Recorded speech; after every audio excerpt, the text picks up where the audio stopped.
The siren felt like it was sawing through my skull. I stared at the jagged clumps of my hair sticking to the blood on my hospital gown, unable to shake the sound of scissors snapping next to my ear. My grandmother had watched the attack without moving, but she was not helpless. She was just waiting. She knew this war was coming, and she had sharpened her will like a sword, ready to strike the moment they thought they had won. My name is Ainsley Lambert. I was lying on a gurney, staring up at the water stains on the acoustic ceiling tiles of the emergency room, trying to count them to keep from screaming. 1, 2, 3, 4. The fluorescent lights hummed with a sound that vibrated in my teeth, but it was not loud enough to drown out the other sound echoing in my head, the sound of metal shearing through protein, the wet, decisive crunch of scissors snapping shut right next to my ear. My scalp felt like it had been doused in gasoline and set on fire. Every time I shifted my head on the thin, crinkly paper of the hospital pillow, a fresh wave of stinging heat washed over me. I reached up instinctively to touch the left side of my head, but a firm, cool hand caught my wrist before I could make contact. "Don't touch it, honey," the nurse said. Her name tag said Brenda, and her eyes were tired, rimmed with the kind of red that comes from a 12-hour shift dealing with the wreckage of other people's bad decisions. "You have got some lacerations on the scalp. We need to get the bleeding stopped before we can clean you up." I looked down at my chest. The standard-issue hospital gown was open at the back, but the front was a mess. Clumps of my own hair, dark brown and thick, were sticking to the fabric, glued there by drying blood. It looked like a dead animal had been resting on my chest.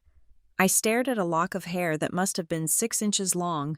It was curled slightly at the end. I recognized it. That piece usually fell over my left shoulder. Now it was detached. Alien. Garbage. "Who did this to you?"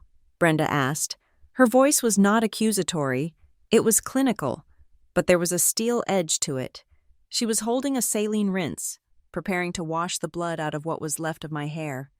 I tried to speak, but my throat felt like I had swallowed broken glass. I coughed, tasting iron. "My stepmother," I whispered. Cut to black, open on the kitchen. The smell of roast beef and expensive Chardonnay. The granite island is cool against my lower back where I'm being pressed. Monica's face is inches from mine, distorted by a rage so pure it looks like ecstasy. Her pupils are blown wide, swallowing the blue of her irises. "You think you can just defy me in my own house?" she screeches. Spittle lands on my cheek. I try to push past her. "Monica, let me go. I am leaving." "You are not going anywhere until you sign those papers." She grabs a handful of my hair, not a tug, a yank. She twists her fist, winding the strands around her manicured fingers, pulling my head back until my neck pops. I am staring at the recessed lighting now. My feet scramble for purchase on the polished hardwood floor. Then, the sound. The drawer rattling open. Her free hand fumbling. The flash of silver. These are the kitchen shears we use to spatchcock chickens. Heavy duty, serrated edges. Snip. The sound is impossibly loud. It sounds like biting into a raw stalk of celery. A massive chunk of weight falls away from the right side of my head. "No!" I scream, thrashing. "Hold still, you little brat!" Snip, snip. She is hacking at me. She isn't cutting for style. She is cutting to destroy. I feel the cold steel graze my scalp, then a sharp pinch, then the warm trickle of blood running down behind my ear. Cut back to the emergency room. "Okay, Ainsley," the doctor said. He was young, with a clipboard and a look of profound exhaustion. "We have cleaned the wounds. You have 3 superficial lacerations on the parietal region of the scalp, and one that is a bit deeper and required 2 staples. You also have some bruising on your upper arms consistent with being grabbed forcefully. We have documented everything." He paused, looking over the top of his glasses at me. "We are required by law to report this. This is domestic assault. The police are on their way to take a statement. Do you understand?" I nodded. The movement made the staples pull against my skin, a sharp reminder of the violence. "I understand." "Do you have somewhere safe to go tonight?" he asked. You cannot go back to where this happened. I closed my eyes. For the first time in 10 years, the thought of not going back to that house did not fill me with panic about where I would sleep or what I would eat. It filled me with a lightness that had nothing to do with the hair missing from my head. I am never going back there, I said. My voice was stronger this time. Cut to the kitchen. I am on my knees on the kitchen floor now. Hair is everywhere. It looks like a massacre. My scalp is throbbing in time with my heartbeat. Monica is standing over me, breathing hard, the scissors hanging loosely from her hand. She looks almost surprised, like she just woke up from a trance. I look up. Standing in the archway that leads to the living room is my father, Greg. He is holding a glass of scotch. The ice cubes clink softly as his hand trembles, not from anger, but from cowardice. He is watching his wife butcher his daughter's hair, and he is doing absolutely nothing. "Dad?" I choke out. He looks at me, then looks at Monica. He takes a sip of his drink. "You should have just signed the papers. Ainsley," he says. His voice is flat, bored. "You know how she gets when she is stressed. Why do you always have to provoke her?" He turns his back. He actually turns his back and walks into the living room to turn up the volume on the television. I feel something inside me break. It is not my heart. It is something structural, like the main beam of a house finally snapping under too much weight. The bond is gone. The obligation is gone. Then, movement in the other doorway, the one leading to the back patio. Grandma Eleanor. She is standing there in her navy blue Sunday dress, leaning on her cane. She is 82 years old, but her spine is straighter than mine. She looks at the hair on the floor. She looks at the blood on my collar. She looks at Monica, who is now realizing she has an audience. Monica freezes. "Eleanor, she attacked me. I was defending myself." Eleanor does not scream. She does not rush to comfort me. She does not gasp. She smiles. It is a terrifyingly small smile. It is not a smile of amusement. It is the smile of a chess grandmaster who just watched their opponent make the fatal move they had been predicting for 20 turns. It is a smile of grim satisfaction. She meets my eyes across the devastated kitchen. In that look, she transfers a message to me that is clearer than spoken words. "Hold on. The trap is sprung." Back to the hospital. Brenda was back. She had a plastic bracelet in her hand. "I need to put this on you, sweetie. Hospital policy." She wrapped the plastic band around my wrist and snapped it shut. I looked at the typed letters. Ainsley Lambert. Dub. June 12th. It felt like a shackle, but strangely, it also felt like armor. In that house, I was not Ainsley. I was the help. I was the problem. I was Greg's mistake from the first marriage. I was the buffer between Monica's narcissism and the rest of the world. But here, under these harsh lights, with staples in my head and my dignity shredded on the floor, I was a person. I was a patient. I was a victim of a crime, not just a dramatic teenager acting out. "Here is a mirror," Brenda said softly, holding up a small hand mirror. "Do you want to see?" "No," I said. Then, "Yes." I took the mirror. My hands were shaking so bad the reflection danced. I steadied my elbows against my ribs. It was bad. The left side of my head was chopped down to the scalp in jagged, uneven patches. Long strands hung limply in other places, creating a grotesque, uneven shelf. Dried blood crusted my hairline. I looked like a survivor of a war zone. I handed the mirror back. "Thank you. We can call a stylist for you in the morning," Brenda offered. Some of the volunteers— "No," I said. "Leave it. I want the police to see it exactly like this." Brenda nodded, a newfound respect in her eyes. "Okay." I turned my head to the side, looking at the empty chair where a visitor would sit if I had anyone other than my grandmother, who was currently dealing with the police at the scene. If you are listening to this, maybe you know what I'm talking about. If you are the eldest daughter, the one who had to grow up too fast, the one who became the third parent, the emotional punching bag, the family mediator, the free therapist, and the unpaid maid, Then you understand the language I'm speaking. You know what it is like to set yourself on fire to keep everyone else warm, only to have them complain that the smoke is stinging their eyes. You know the look my father gave me, the look that says, "Your pain is inconvenient for me." But here's the thing about people like us, the scapegoats. We are incredibly durable. We take the hits, we absorb the abuse, and we keep going because we think that if we just try harder, if we are just better, they will finally love us. We think that love is a transaction, and we are just currently overdrawn at the bank. But tonight, the bank had closed. Monica had foreclosed on the last scrap of affection I had for her. This was not an accident. Let me be very clear about that. This was not a momentary lapse of judgment or a sudden fit of passion. This was the inevitable climax of a war that had been simmering for 10 years. It started with a dinner party. Well, really, it started with a bank account. My grandmother Eleanor's bank account. Eleanor is not just a sweet old lady who bakes cookies. Eleanor is the matriarch of the Lambert line. And unlike my father, she held on to her family money with an iron grip. She owned the land, she owned the investments, and she owned the house my father and Monica were living in rent-free. For years, Monica had been circling Eleanor like a shark sensing blood in the water.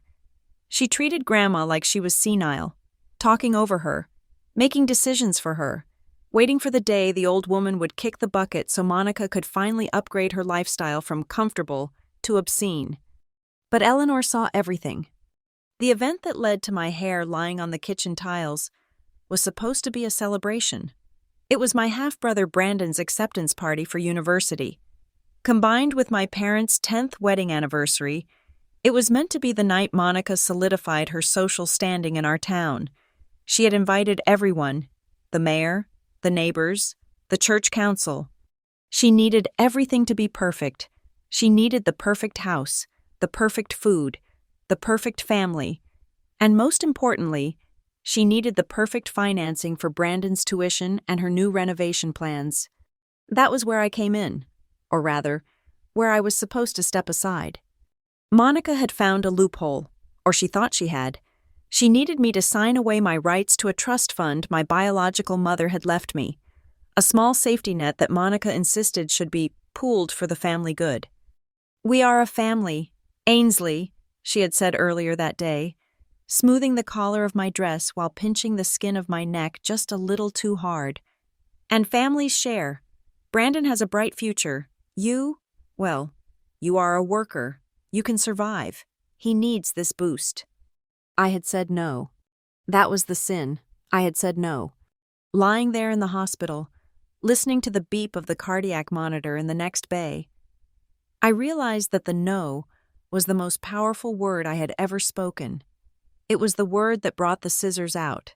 It was the word that stripped the mask off my father. And it was the word that made my grandmother smile. The police officer walked in, Officer Daniels. I knew him.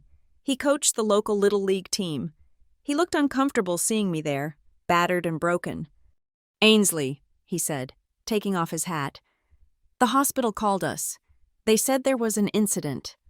"It wasn't an incident, officer," I said, pushing myself up on my elbows, ignoring the spinning of the room. "It was an assault." I saw the shift in his demeanor. He took out his notepad. "Okay, tell me what happened. Start from the beginning." "The beginning isn't tonight," I told him. "The beginning was 3 weeks ago, when my grandmother showed me her will." I took a deep breath. The air smelled of antiseptic and despair. But underneath that, I smelled something else. I smelled the ozone scent of a coming storm. My hair was gone. My scalp was bleeding. My father had abandoned me. But as I looked at Officer Daniels' pen hovering over the paper, I knew one thing with absolute certainty. Monica thought she had humiliated me. She thought she had cut away my power when she cut away my hair. She thought that by marking me, she had owned me. She was wrong. She had just handed me the weapon that would end her. "Write this down," I said to the officer, "and do not leave anything out. This is how the Lambert family falls apart." I closed my eyes for a second, summoning the image of Eleanor in the doorway. I channeled her stillness. I channeled her patience. This is the moment everything gets exposed. The curtains are pulled back, the lights are turned on, and the cockroaches have nowhere left to run. I am ready to talk, I said, to understand how a pair of kitchen shears ends up next to your ear. You have to understand the slow, quiet erosion of a human soul. It does not happen all at once. It is not a tsunami that wipes out the coastline in a single violent surge. It is the tide. It comes in, inch by inch, stealing the sand from under your feet so gently that you do not realize you are drowning until the water is already filling your lungs. I was 16 years old when my father brought Monica home for good. I remember the day of the wedding. It was a small backyard affair, tasteful and expensive. Exactly the kind of event Monica used to craft her public image. She wore a cream-colored dress that cost more than my first car would eventually cost. She looked at me with glistening eyes, her hands perfumed with lavender and ambition, and said, "I am not here to replace your mother, Ainsley. I am here to be your friend. We are going to be a team." I wanted to believe her. God, I wanted to believe her so badly. I was a teenager with a hole in my heart shaped like a mother, and Monica knew exactly how to measure the dimensions of that void and fill it with just enough sweetness to gain entry. For the first 6 months, it was a performance art piece of the modern, blended family. Monica took me shopping. She asked about my grades. She bought me a high-end skincare set and taught me how to apply eyeliner without smudging it. My father, Greg, walked around with a permanent grin, relieved that the messy business of raising a daughter alone had been outsourced to a competent manager. But the honeymoon phase has an expiration date. The shift was subtle. It started with language. The we became you. "We need to clean the garage this weekend," turned into Ainsley. "You really should organize the garage. It builds character." "We should cook dinner for your dad," morphed into, "I am exhausted from the gym." Ainsley, "Why don't you handle the roast chicken tonight? You need the practice." By the time I was 17, the facade of the cool stepmom had dissolved, revealing the middle manager underneath. Monica was not a mother. She was a supervisor, and I was the only employee in a department of one. Then there was Brandon. Brandon is my brother. Technically, he is my half-brother, the product of a timeline in my father's life that overlaps uncomfortably with the end of his first marriage. Though no one ever talks about that. When they got married, Brandon was a chubby, loud 10-year-old who had never been told the word no in his entire life. If I was the employee, Brandon was the CEO's son. While I was scrubbing the grout in the bathroom with a toothbrush, because Monica said the cleaning service missed the corners, Brandon was in the living room playing video games at a volume that shook the walls. I remember asking my father about it once, just once. It was a Tuesday. I had 3 hours of homework, but Monica had decided the baseboards in the hallway were dusty. I was on my hands and knees, my knees bruising against the hardwood, wiping down the white wood. Brandon was eating a bag of chips on the couch, dropping crumbs onto the rug I had just vacuumed. "Dad," I said, standing up and wiping my hands on my jeans. "Why doesn't Brandon have to help? He made the mess." My father didn't even look up from his tablet. He was reading the news, sipping the scotch that Monica poured for him every evening at 6 o'clock sharp. "Brandon is a boy. Ainsley," he said, as if stating a fundamental law of physics. "He has different strengths. Monica says you need to learn how to manage a household. It is a skill that will serve you well when you have your own family." "But I have calculus exam tomorrow," I protested. "Then you better manage your time more efficiently," Monica chimed in. She floated into the room, wearing a silk robe, a glass of wine in her hand. She smiled at me, a smile that didn't show teeth, but showed plenty of danger. "Don't be jealous. Ainsley, it is ugly. Your brother needs his rest. He has soccer practice tomorrow." Soccer practice? The boy spent 90% of practice picking grass off his cleats. But in this house, he was treated like an Olympic athlete in training. That was the moment I learned the hierarchy. Monica was the queen. Brandon was the heir apparent. Greg was the king who had abdicated the throne to watch television, and I was the serf. I stopped complaining after that. I realized that every time I pushed back, the list of chores got longer. If I argued about the dishes, suddenly the windows needed washing. If I mentioned my homework, suddenly the basement needed reorganizing. It was a system of negative reinforcement designed to break my will, and it was working. I stood on the periphery of their joy. That is the only way I can describe it. On Friday nights, they would order pizza and watch movies. I would be in the kitchen, slicing the pizza, putting it on plates, pouring the drinks, bringing it out to them.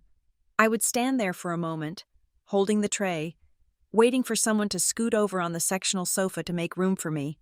No one ever moved. "Thanks, honey," my dad would say, his eyes glued to the screen. "Can you grab some napkins?"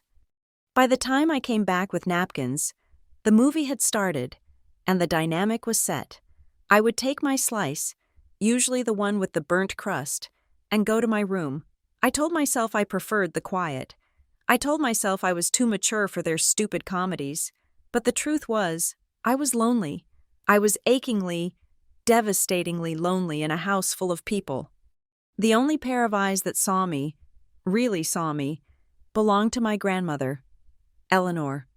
Eleanor lived in her own estate across town, but she visited for Sunday dinners. Those dinners were a theatrical production directed by Monica. The house had to be spotless. The food had to be gourmet. We all had to dress up and play the part of the happy, successful Lambert family. But Eleanor was not a fool. She was 80 years old, sharp as a tack, and she had spent a lifetime watching people try to take things from her. She recognized a con when she saw one. One Sunday, while Monica was in the dining room bragging about Brandon's mediocre grades as if he had just won a Nobel Prize, Eleanor found me in the kitchen. I was hand-washing the crystal wine glasses because Monica said the dishwasher would etch them. "Ainsley," Eleanor said. Her voice was like dry leaves skittering on pavement. Raspy but distinct, she leaned against the counter, her cane tapping a rhythm on the floor. "Leave the glass." "I can't, Grandma," I said, not looking up. "Monica gets upset if there are water spots." "Look at me." I put the sponge down and turned. Eleanor's eyes were gray and piercing. They were the only things in that house that didn't look at me with expectation or disdain. "Are they treating you fairly, child?" she asked. The question hung in the air, heavy and dangerous. I felt a lump form in my throat. I wanted to scream. I wanted to tell her about the baseboards. I wanted to tell her about how my father forgot my birthday last year because Monica mixed up the dates. I wanted to tell her that I felt like a ghost haunting my own life. But I was 17. I was scared. I was scared that if I told the truth, it would blow everything up. My father would be angry. Monica would be vindictive. And I would still be stuck in this house. Only now it would be a war zone instead of a prison. So I swallowed the truth. I buried it deep in my stomach where it burned like acid. "I am fine, Grandma," I said. I forced a smile. "Really, they just want me to be responsible." Eleanor looked at me for a long time. She didn't buy it. I knew she didn't buy it. But she nodded slowly. "Responsible," she repeated, tasting the word like it was spoiled milk. "There is a difference between responsibility and servitude. Ainsley, do not forget that." She turned and went back to the dining room, but the air in the kitchen had changed. I realized then that she was watching. She was keeping score. But knowing someone was watching didn't stop the humiliation. The worst moment, the moment that truly solidified my status as the help, happened when I was 18. It was the summer before my final year of high school. Brandon had a group of friends over. They were lounging by the pool in the backyard, a pool I was responsible for skimming and chemically balancing every morning at 6 o'clock. Monica called me from the patio. "Ainsley, the boys are hungry. Make some sandwiches and bring out some sodas." I was studying for the SATs. My books were spread out on the dining table. "Monica, I am in the middle of a practice test." "It will take 10 minutes, she snapped. Her voice dropped to that dangerous whisper she used when my father wasn't in the room. "Don't be selfish. Your brother has guests." I closed my book. I walked into the kitchen. I made 12 sandwiches. I arranged them on a platter. I loaded a bucket with ice and sodas. I walked out to the pool. The sun was blazing. Brandon was lying on a lounge chair, wearing sunglasses, looking like a prince holding court. "Food is here!" one of his friends yelled. I set the tray down on the table. As I turned to leave, one of the boys, a guy named Jason, who I had had a crush on since middle school, looked at me. "Hey, Ainsley," Jason said. "You want to hang out? Grab a swim?" I hesitated. For 1 second, I felt like a normal teenager. But Brandon laughed. It was a cruel, barking sound. "Dude, leave her alone," Brandon said, not even looking at me. "She isn't going to swim. She has stuff to do inside. Besides," he took a bite of a sandwich and talked with his mouth full. "She is basically the maid.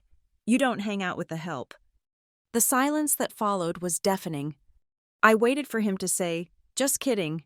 I waited for my father, who was grilling burgers 10 feet away, to step in and reprimand him. I waited for the earth to open up and swallow me whole. Jason looked awkward. He looked down at his soda. My father flipped a burger. He didn't say a word. I felt the blood drain from my face. It wasn't just an insult. It was the truth. That was how Brandon saw me. That was how they all saw me. I wasn't a sister. I wasn't a daughter. I was a utility. I was an appliance that cooked and cleaned and disappeared when I wasn't needed. "Enjoy the sandwiches," I said. My voice was flat, dead. I walked back into the house, the sound of their laughter chasing me through the screen door. That afternoon, something inside me hardened. I went to the bathroom and looked at myself in the mirror. I looked at the dark circles under my eyes from staying up late to finish chores. I looked at my hands, red and dry from cleaning chemicals. I realized then that love in this house was conditional. It was a transaction. If I produced labor, I was allowed to exist. If I stopped producing, I was worthless. My father's love was dependent on me not making waves for Monica. Monica's tolerance was dependent on me being useful, and Brandon's affection simply did not exist. He had been taught that I was beneath him, a stepping stone on his path to a life of ease. I stopped trying to win them over that day.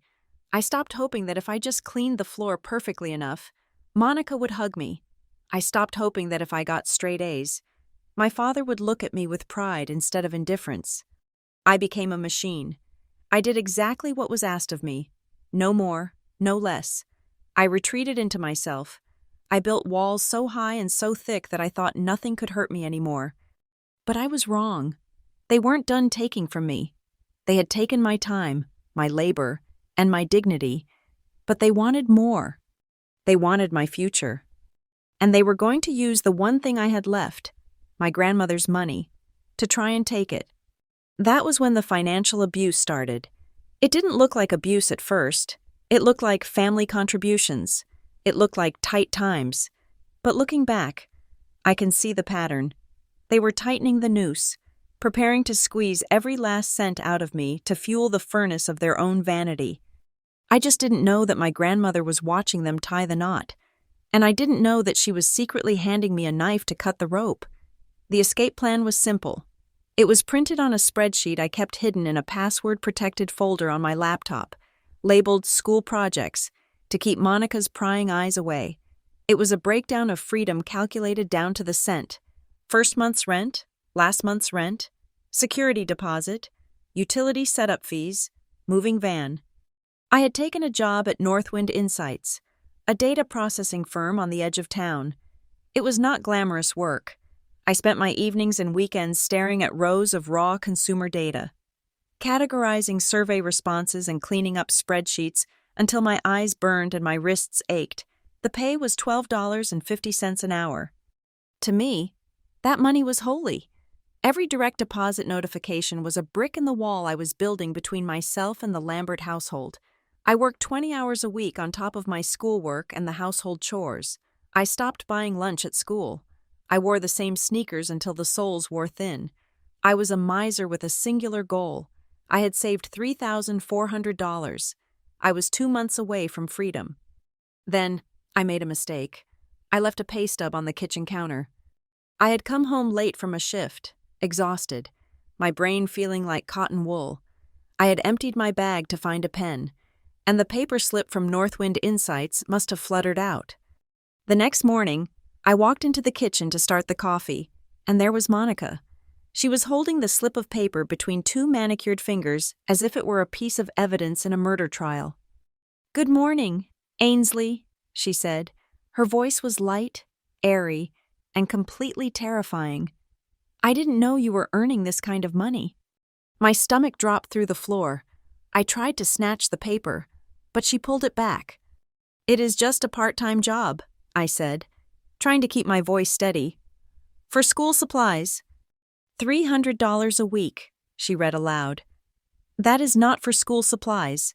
Ainsley, that is a significant income for a teenager living rent-free." She placed the pay stub on the counter and smoothed it out. "Your father and I were just talking about the budget. Things have been tight. The market has been volatile, and the renovations are costing more than we expected." She looked at me. "We are a family, and families pitch in." That evening, the ambush happened. My father, Greg, sat me down at the dining table.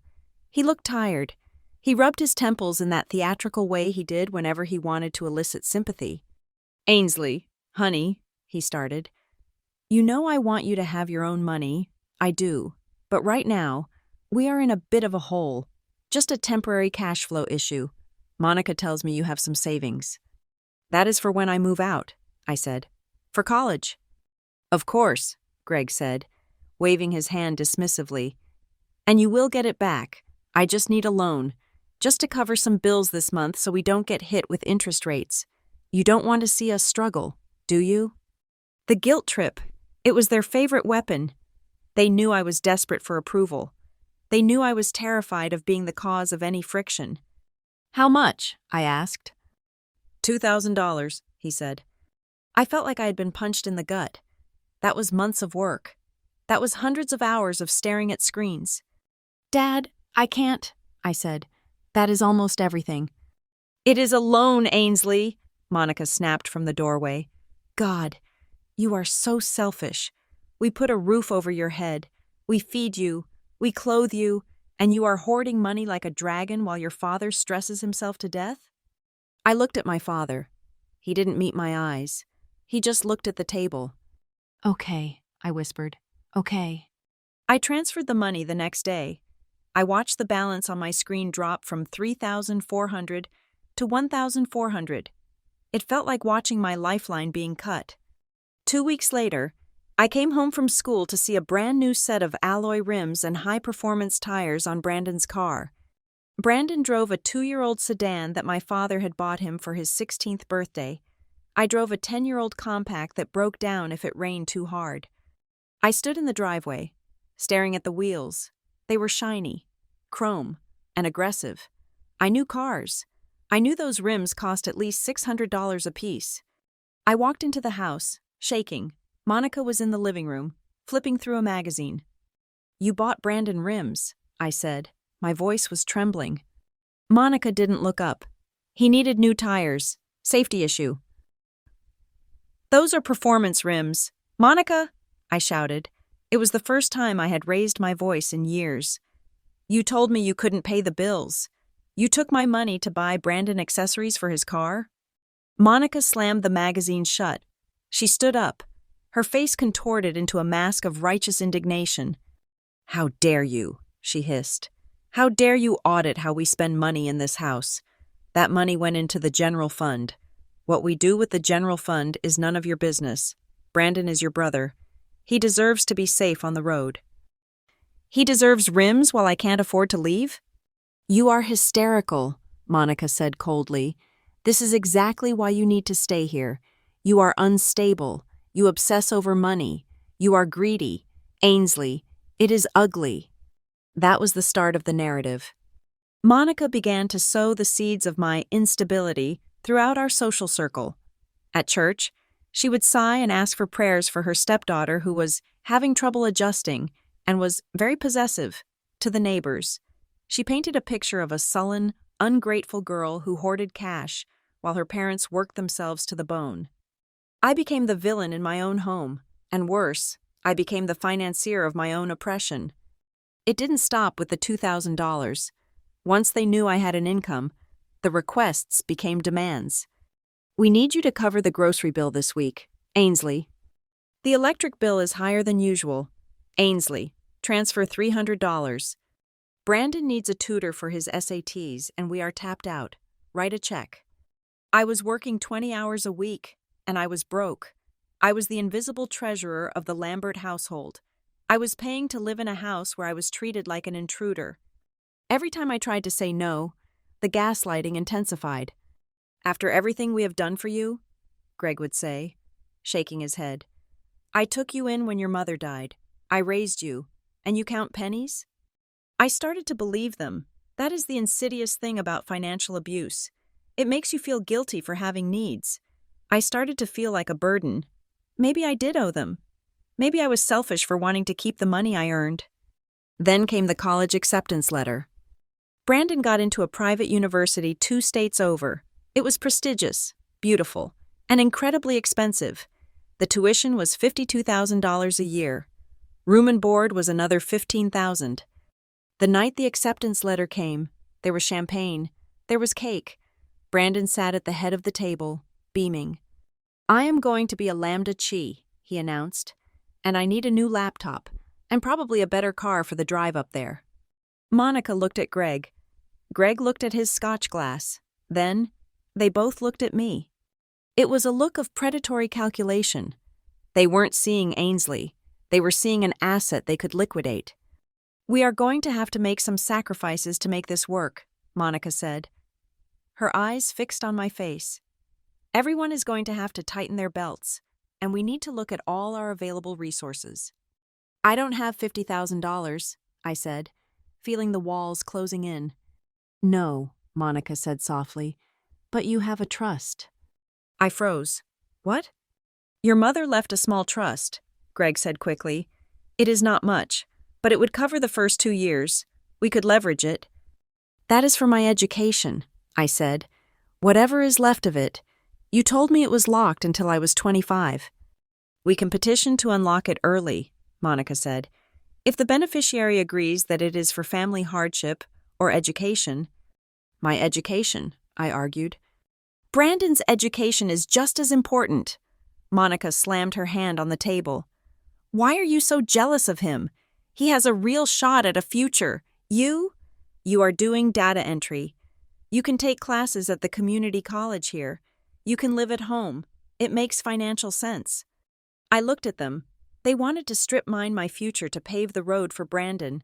They wanted me to stay in my childhood bedroom, working at Northwind Insights to pay their electric bill, while Brandon lived the life I had dreamed of, funded by the last thing my dead mother had left me. I didn't say anything. I couldn't. I felt like I was suffocating. It was Eleanor who noticed the silence. She was there that Sunday, eating the roast beef I had paid for and cooked. She watched me clearing the plates while Brandon talked about the frat parties he was planning to attend. When Monica went to the restroom and Greg went to refill his drink, Eleanor caught my hand. Her grip was surprisingly strong. Ainsley, she said, come sit. I sat. I was tired. My bones felt heavy. You look thin, she said, and you look poor. Why do you look poor when you are working every day? I help out, I said evasively. Rent is expensive. You pay rent here? Eleanor's eyebrows shot up. Sort of. I buy groceries.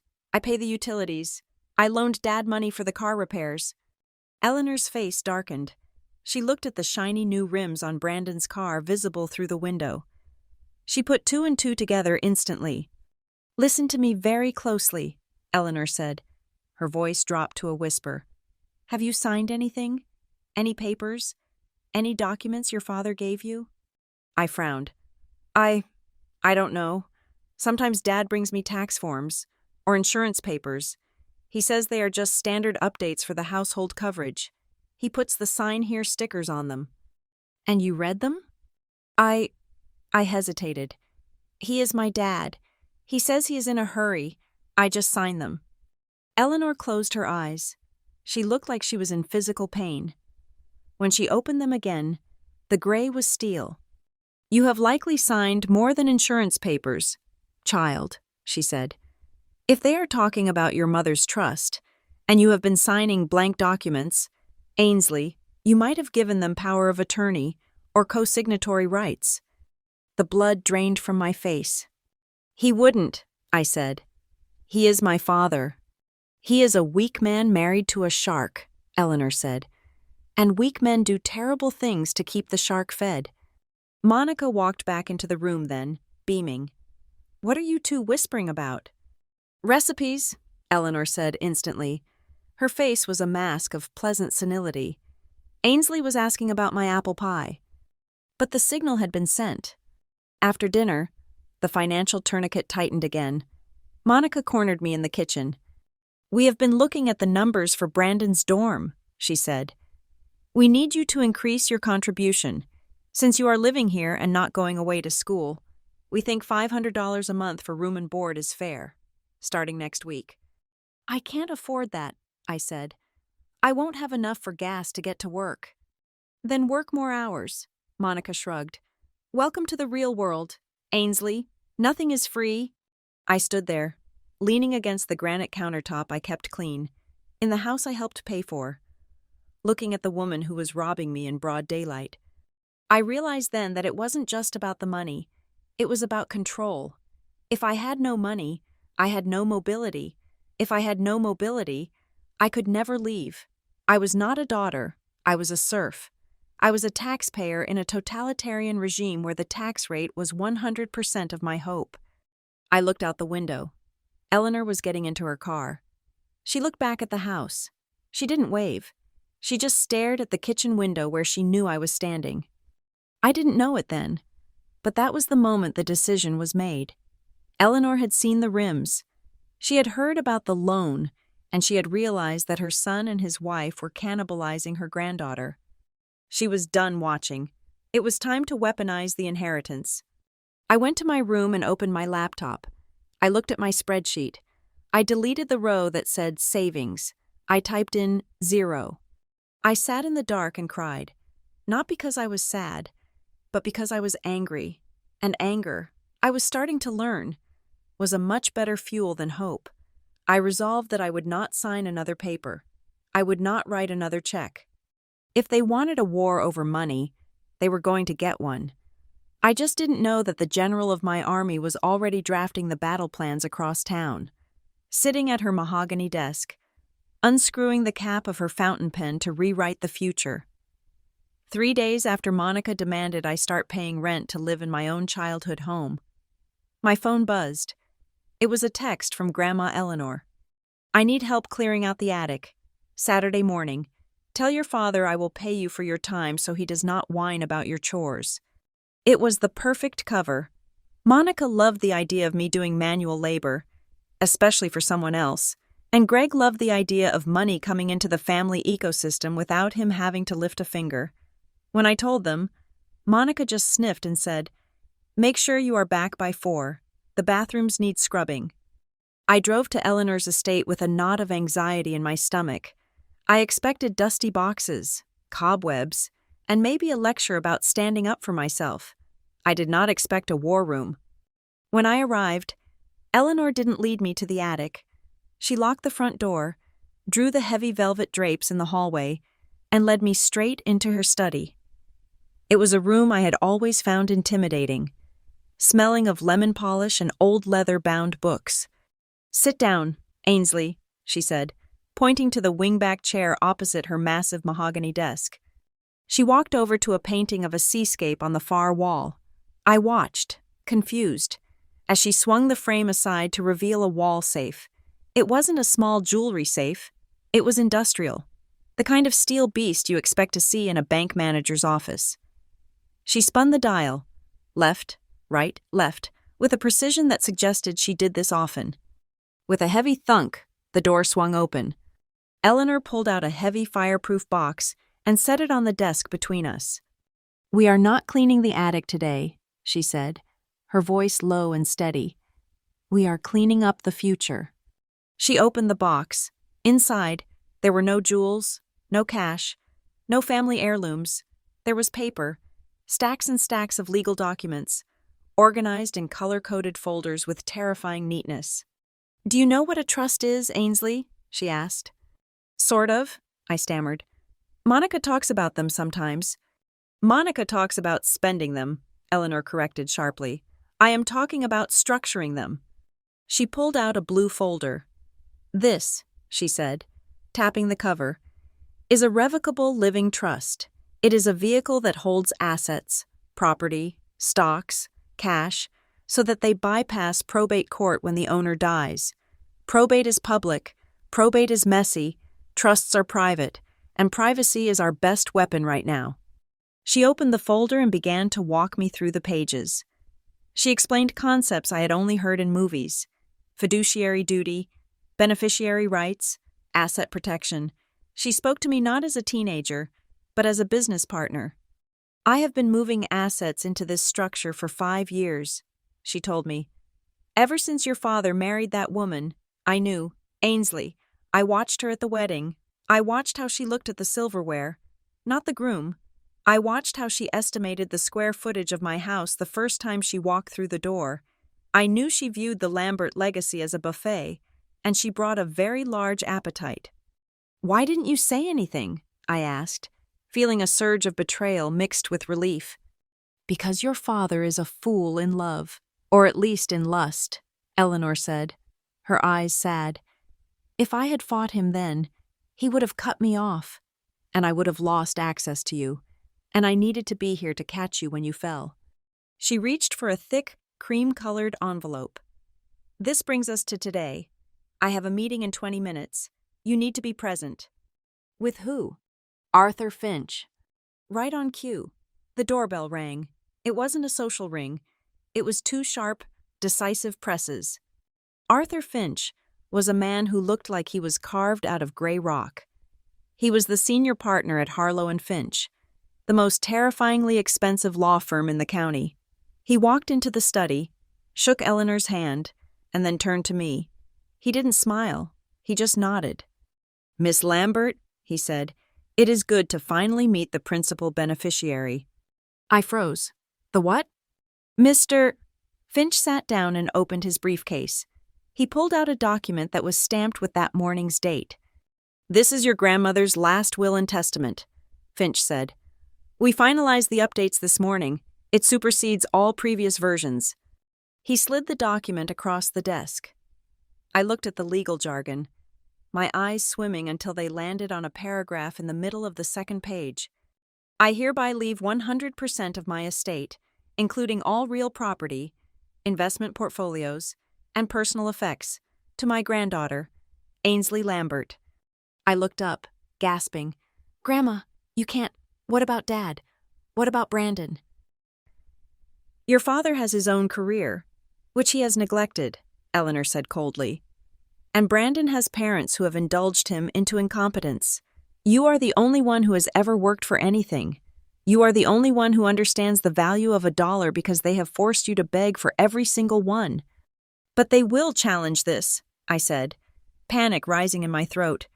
Monica will go crazy. She will sue. She will say you were senile. Finch tapped the document with a silver pen.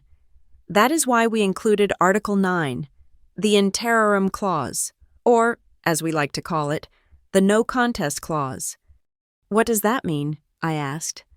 It means, Finch said, allowing himself a very small, very dry smile, that if any beneficiary challenges the validity of this will in court, they are automatically disinherited from anything they might have received. Now, to make it stick, we have left your father and Brandon a token amount, $10,000 each. If they sue to get more, they lose the $10,000. It is a poison pill. Ainsley, it makes greed very expensive. I stared at the paper. It was a shield, a massive paper shield. But there is more, Eleanor said. She pulled out another document. This one was shorter. This is a durable power of attorney, she said, effective immediately. She pushed it toward me. This grants you, Ainsley Lambert, the authority to make financial decisions on my behalf. Right now, today, you can access the bank accounts. You can sign checks. You can manage the properties. You can freeze assets. I pulled my hands back as if the paper were hot. No, Grandma, No, I am 18. I can't do that. I work at a data entry firm. I can't manage an estate. You have been managing a household of 4 ungrateful people for 2 years on a shoestring budget, Eleanor said firmly. You are more qualified than any of them, and you need this authority. Why? I whispered. Why right now? Eleanor leaned forward. The morning light caught the deep lines in her face, but her eyes were blazing. Because war is coming. Ainsley, Monica is desperate. I have seen the credit reports for your father. They are drowning in debt. That house is leveraged to the hilt. The tuition for Brandon is money they do not have. They are going to come for my money. They are going to try to have me declared incompetent, or they are going to try to bully me into signing things. I need a second signature. I need a gatekeeper. I need you. They will kill me, I said. It wasn't a figure of speech. I felt a genuine physical fear. They will try to break you, Finch corrected. But legally, you will be untouchable. If you sign this, you become the steward of the Lambert fortune. Any attempt they make to bypass you will be fraud. I looked at Eleanor. She looked so small in that big chair, but so fierce. She was handing me a sword. It was heavy, and I didn't know how to swing it, but she was trusting me to hold it. I picked up the pen. My hand shook, but I signed, Ainsley Lambert. Finch notarized it on the spot with a stamp that sounded like a gunshot in the quiet room. Done, he said. I will file these with the county clerk on Monday morning. Until then, keep your copies hidden. He handed me a thick envelope containing certified copies of everything. Do not put this in your room, Eleanor warned as Finch packed up. Monica snoops. I know, I said. I have a loose floorboard under my bed, or I can keep it in my locker at work. The locker, Eleanor advised. The floorboard is the first place a thief looks. After Finch left, Eleanor wasn't done. She stood up and grabbed her cane. Come to the kitchen. I want to show you the insurance policy. I followed her, my head spinning with talk of millions of dollars and legal clauses. We walked into her pristine white kitchen. I had a contractor here last week, she said. I told him I was worried about break-ins. I told him I wanted the most advanced security system available, but I didn't want it to be ugly. She pointed to the smoke detector on the ceiling, right above the island. That is not a smoke detector, she said. Then she pointed to the digital clock on the microwave. And that, she said, has been modified. Cameras? I asked. High definition, she said. Audio and visual. They upload directly to a cloud server that only I can access. And now, you can access it too. Why in the kitchen? I asked. Because the kitchen is where the truth happens, Eleanor said. The living room is for guests. The dining room is for show. But the kitchen? That is where people fight. That is where secrets are spilled. That is where the masks come off. She looked at me, her expression grim. I am going to invite them here. Soon. I am going to create a situation where Monica feels cornered. And when she feels cornered, she will act out. She always does.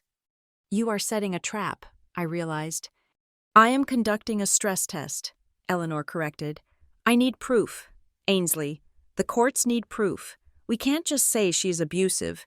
We need to show them who she really is. And I have a feeling that if we put enough pressure on the financial vein, the artery will burst right here in this room. I looked up at the tiny, invisible lens in the smoke detector. It stared back, unblinking. What do I do until then? I asked. You wait, Eleanor said. You go back to that house. You let them treat you like a servant. You let them think they are winning.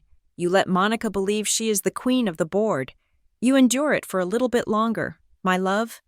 She reached out and cupped my face. Her hands were cold, but her touch was grounding. Because when the time comes, she whispered, we are going to take everything from them, not out of spite, but because they have forfeited the right to be family. I drove home that afternoon with the envelope tucked under the spare tire in the trunk of my car.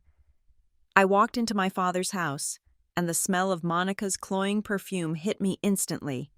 You are late, Monica snapped from the living room. The downstairs bathroom is a disaster. Brandon had friends over. I am sorry, I said, lowering my head. playing the part. I will get to it right away. I walked past her. I walked past my father, who was asleep in his armchair. I walked past Brandon, who was texting on the couch. I went to the bathroom and got the scrub brush. As I knelt on the tile floor, scrubbing the mess my brother had made, I didn't feel the usual burning resentment. Instead, I felt a cold, hard stone in my chest. I wasn't just the maid anymore. I was the executioner in waiting. I scrubbed the floor, and I imagined the ink drying on the documents in my trunk. I leave 100% of my estate to Ainsley Lambert. Let them have their clean bathroom. Let them have their rims. Let them have their petty tyrannies. I had the warhead. All I had to do was wait for Monica to light the fuse. The storm did not arrive with thunder or lightning.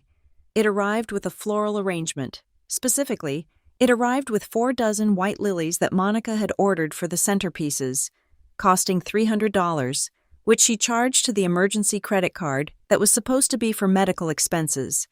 The atmosphere in the house had shifted from passive aggression to a frantic, manic energy. We were 3 days away from the double celebration, as Monica called it. It was a party to celebrate Brandon's acceptance into the university he could not afford, and my father and Monica's 10th anniversary. Monica had decided that the only venue suitable for such a momentous occasion was my grandmother Eleanor's estate. "It is just more spacious," Monica had insisted over breakfast, buttering her toast with aggressive strokes. "And it will be good for Eleanor to see the house full of life. She is rattling around in that big old place like a ghost. It is depressing." I knew what she was doing. She was marking her territory. She was parading her friends and her social circle through Eleanor's halls, measuring the drapes, and mentally rearranging the furniture for the day she assumed she would move in. That Tuesday night, the pretense of family unity finally cracked wide open during dinner. We were eating lasagna. Monica was in high spirits, fueled by 2 glasses of Pinot Grigio and the adrenaline of party planning. "I was speaking to the realtor today," Monica said casually, as if she were discussing the weather. "Just to get a valuation, for insurance purposes." My father, Greg, looked up from his plate. And, Monica smiled. "The market is peaking. If we listed your mother's house next month, we could get over $1.2 million, maybe 1.5 if we stage it correctly." I stopped chewing. "Grandma lives there," I said. Monica waved her fork at me. "Oh, stop it. Ainsley, be practical. The house is too big for her. It is a safety hazard. Stairs, maintenance, the heating bills. It is irresponsible to let her stay there. We are thinking about her well-being. We could move her into that lovely assisted living facility on Oak Street," Greg added, nodding. "The one with the garden. She would be safer."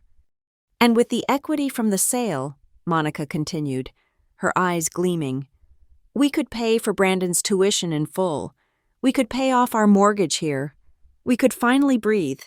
It secures the family legacy." "Brandon's tuition is not the family legacy," I said. My voice was shaking, but I couldn't stop. "It is Brandon's tuition, and it is Grandma's house. It is not yours to sell." The table went silent. Brandon laughed. It was a short, sharp sound. "Why do you care?" Brandon asked, sneering. "You are just jealous because you are stuck working at a data farm. Mom is right. Grandma is old. She doesn't need a 5-bedroom manor. I need a future." "Enough," Monica said. Her voice wasn't loud, but it was final. She stood up and walked to the sideboard. She picked up a thick manila envelope and dropped it on the table in front of me. It landed with a heavy slap. "Since we are discussing the future," she said, "I need you to sign these." I looked at the folder. "What is it?" "It is a consent form," Monica said, "and a limited power of attorney regarding the family trust. Since your mother's trust is technically linked to the estate assets, the bank needs all beneficiaries to sign off to allow us to use the property as collateral for a bridge loan. It just says you agree that we can manage the assets for the benefit of the education of the siblings." I opened the folder. I scanned the legal jargon. Thanks to Eleanor's crash course in the study, words that used to look like gibberish now jumped out at me like warning flares. Irrevocable transfer, liquidation authority, Waiver of beneficiary rights. This wasn't a permission slip for a loan. This was a document that would allow them to drain my mother's trust fund and give them legal standing to initiate the sale of Eleanor's home by claiming financial hardship for the family. I am not signing this, I said. I closed the folder. Monica's face didn't change, but the air in the room seemed to drop 10 degrees. Excuse me? She said. I said no, I repeated, pushing the folder back toward her. This authorizes you to liquidate my trust, and it gives you the right to leverage Grandma's deed. I won't do it. It is for your brother, Greg said, his voice whining. Ainsley, don't be difficult. We are a team. I am not burning my future to keep Brandon warm, I said. Monica leaned over the table. The smell of wine and expensive perfume filled my nose. Listen to me, you ungrateful little brat, she hissed. You live in my house. You eat my food. You have dragged this family down with your sullen attitude for 10 years. You owe us. You will sign that paper before the party on Saturday, or you will find your things on the front lawn. Do you understand? You will be homeless. I would rather be homeless than a thief, I said. I stood up and walked out of the room. As I climbed the stairs, I heard Brandon's voice drifting from the dining room. Don't worry, Mom. She will cave. She always caves. I already put the deposit down on the Audi. The guy said the Madhy black wrap takes a week, so I need the check by Friday. He had already spent the money. They had already carved up the carcass of Eleanor's estate before she was even dead. I went to my room and locked the door. My hands were shaking so hard I could barely hold my phone. I texted Eleanor. They tried to make me sign a waiver. They want to sell your house. Her reply came 30 seconds later. Don't sign, not one page. Come to the house tomorrow early to help set up. We will handle this. The day of the party arrived like a funeral disguised as a festival. Saturday morning was a blur of activity. I drove to Eleanor's estate at 8 o'clock in the morning. The lawn was already covered in white tents.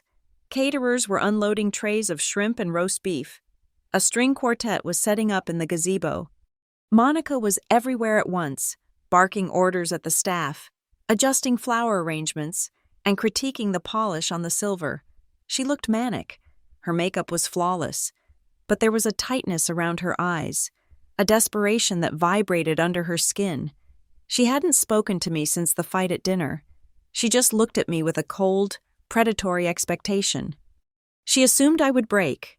She assumed that the pressure of the public event, the fear of homelessness, and my history of submission would force my hand. Eleanor was in her room upstairs. I went to see her. She was sitting in her armchair, dressed in a stunning emerald green gown. She looked regal, but frail. Did you bring the papers? She asked. No, I said. Monica has them. She said she's going to make me sign them today. Good, Eleanor said. She reached out and took my hand. Let her try. Stay close to the kitchen. Ainsley, that is where the blind spot is for the guests. That is where she will corner you. I am scared, I admitted. I know, Eleanor said. But courage is not the absence of fear. It is acting in spite of it. Today, we end this. By 6 o'clock in the evening, the party was in full swing. There were over 100 guests. The mayor was there. The neighbors were there. My father's colleagues from the firm were there. Champagne flowed like water. Brandon was holding court near the bar, wearing a suit that cost more than my car, laughing loudly and accepting congratulations for being accepted into a school he had not earned. Monica was playing the part of the perfect hostess. She glided through the crowd, laughing, touching arms, accepting compliments on her beautiful home. Oh, thank you, I heard her say to Mrs. Gable from the church. Yes, we are thinking of renovating the East Wing. It needs a modern touch. She was selling the fantasy, but every few minutes, her eyes would dart through the crowd, finding me. I was wearing a simple black dress, carrying trays of hors d'oeuvres because Monica had fired one of the servers to save money, telling me I had to fill in. I was the help at my own family's party. At 7:30, the toast happened. Greg stood on the steps of the patio, raising a glass. To my beautiful wife, Monica, he slurred slightly. 10 years. And to my son, Brandon, the future of the Lambert name. He didn't mention me. He didn't mention Eleanor. The crowd clapped. Monica beamed. She kissed Greg. Then Brandon. Then she turned. Her eyes locked onto mine across the patio. The smile didn't leave her face, but her eyes went dead. She walked over to me, up close. I could see the sweat beading on her upper lip. "Kitchen," she whispered. "Now." "I am serving," I said, clutching the tray of empty crab puffs. "I said now," she hissed. Her hand shot out and gripped my upper arm. Her nails dug into my flesh, sharp and painful.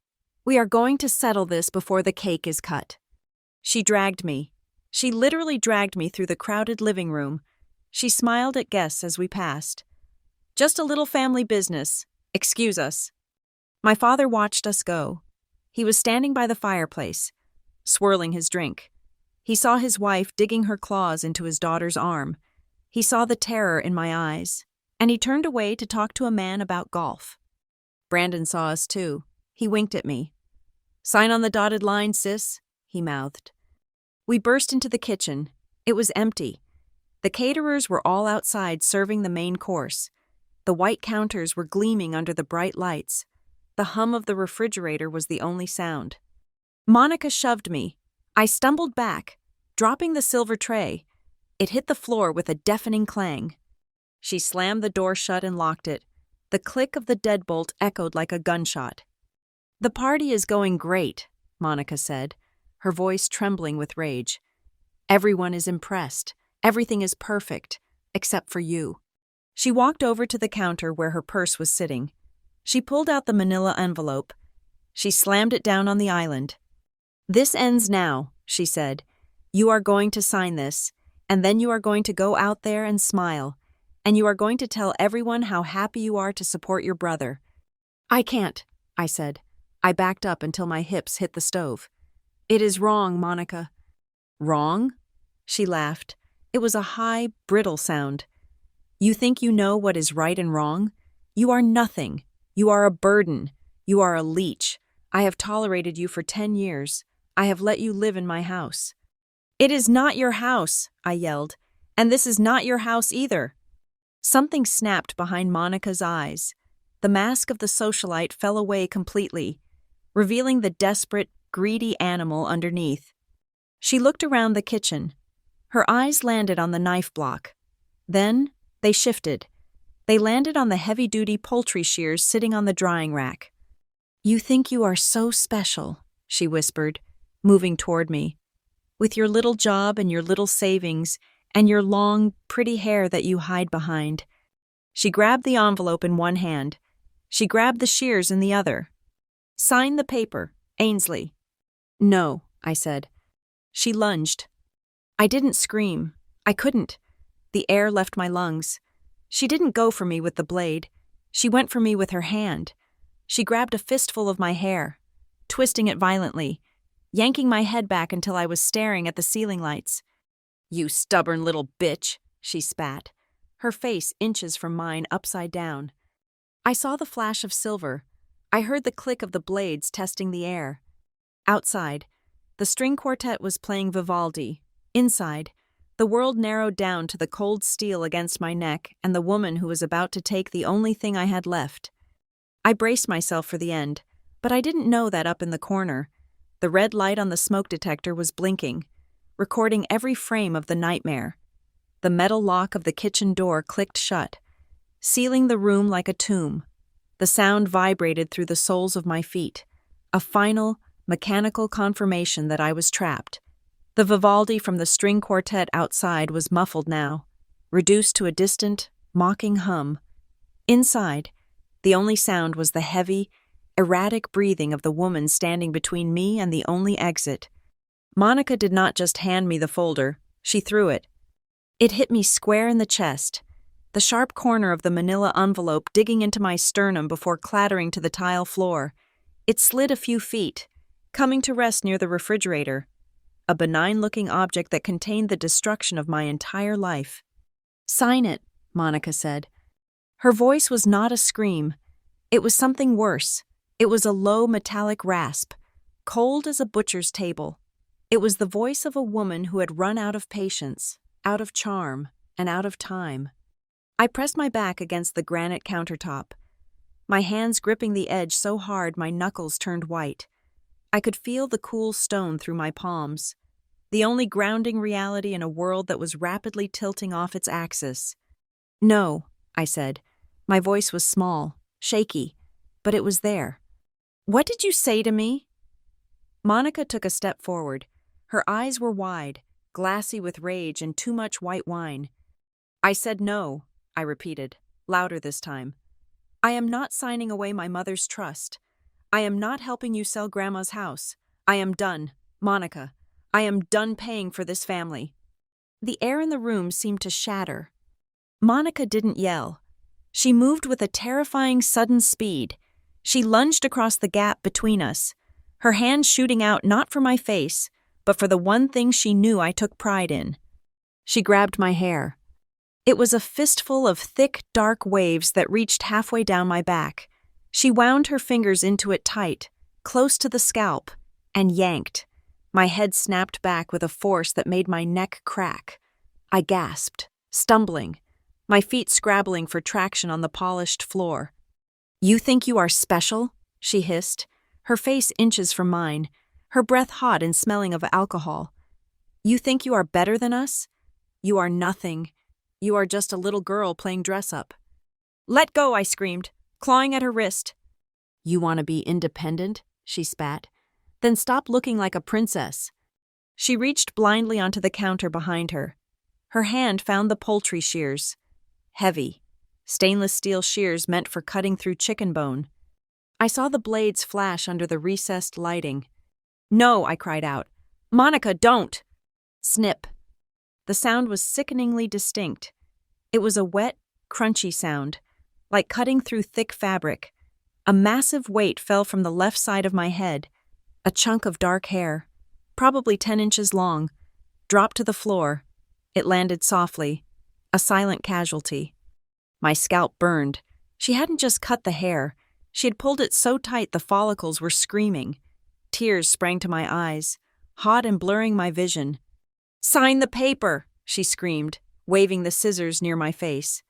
"No," I sobbed, trying to twist away.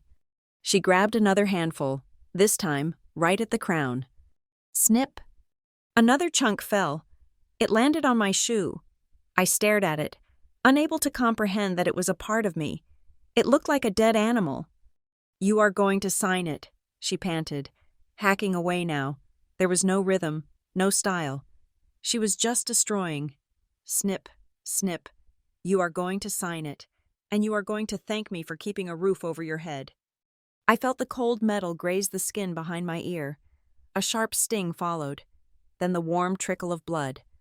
"You are cutting me," I shrieked. "You are bleeding me." She didn't stop. She was in a frenzy. Hair was falling around us like black snow. It covered the white tiles. It stuck to her sweaty arms. It clung to my dress. Suddenly, the handle of the door from the hallway rattled. Then, it turned. The door swung open. It was my father, Greg. He stood there in his tuxedo, holding a fresh glass of scotch. He blinked, looking at the scene.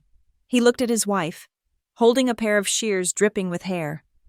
He looked at his daughter, weeping, with blood running down her neck and her head half shorn like a prisoner of war. "Dad!" I choked out. "Dad, help me! She's crazy!" My heart leaped. This was it. This was the moment. No matter how weak he was, no matter how much he loved her, he could not watch this. He could not watch his child be mutilated. Greg looked at the hair on the floor. He looked at the blood. Then he looked at me. His expression did not soften. He did not drop his glass. He did not rush forward to pull her off me. He sighed. It was a long, exasperated sigh of a man whose evening had been inconvenienced. "Ainsley," he said, his voice thick with disappointment. "Why do you have to be so stubborn? You know how she gets when she is stressed. You brought this on yourself." The words hit me harder than the scissors. "What?" I whispered. "Just sign the damn papers," Greg said, taking a sip of his drink. "Stop making a scene. The mayor is in the next room." He didn't move. He stood there, leaning against the doorframe, watching. He was giving her permission. He was the audience she needed. Monica, emboldened by his apathy, turned back to me. She saw the look of absolute brokenness on my face, and it didn't make her stop. It made her cruel. "Look at you," she sneered. "Ugly. You are ugly inside and out." She raised her hand, not the one with the scissors, but the other one. She swung it with all her strength. Crack! Her open palm connected with my cheek. My head snapped to the side. My ear rang with a high-pitched whine. I tasted copper in my mouth. "That is for looking at me like I am the bad guy," she said, breathing hard. "I am the one saving this family." I slumped against the cabinets, sliding down until I hit the floor. I sat there amidst the piles of my own hair, clutching my knees, sobbing quietly. I was broken. They had won. I would sign the paper. I would sign anything just to get out of this room, just to get away from the sound of the scissors and the sight of my father's indifferent face. Monica stood over me, triumphant. She nudged the folder toward me with the toe of her high heel. "Get up," she commanded. "Get a pen." And then, the door to the patio opened. It didn't burst open. It didn't slam. It opened smoothly, quietly, with the deliberate grace of a curtain rising on the final act. Eleanor stood there. She was leaning on her cane, but she didn't look frail. She looked like a monolith. The emerald green of her dress seemed to glow under the harsh kitchen lights. She took one step into the room. The air pressure changed. I felt it. Greg felt it. He straightened up, putting his drink down on a side table. Monica felt it. She spun around, hiding the scissors behind her back like a child caught with a stolen toy. Eleanor looked at the floor. She looked at the dark, jagged mounds of hair scattered across the white tiles. She looked at the blood on my neck. She looked at the red handprint blooming on my cheek. She didn't gasp. She didn't scream. Her face was a mask of terrifying, icy calm. It was the face of a general surveying a battlefield where the enemy had just made a fatal miscalculation. She looked up at Monica. "Are you done?" Eleanor asked. Her voice was soft, almost conversational, but it carried a weight that made the glass in the cabinets rattle. "Eleanor," Monica stammered, her voice jumping an octave. Ainsley was hysterical. I was trying to calm her down. She attacked me.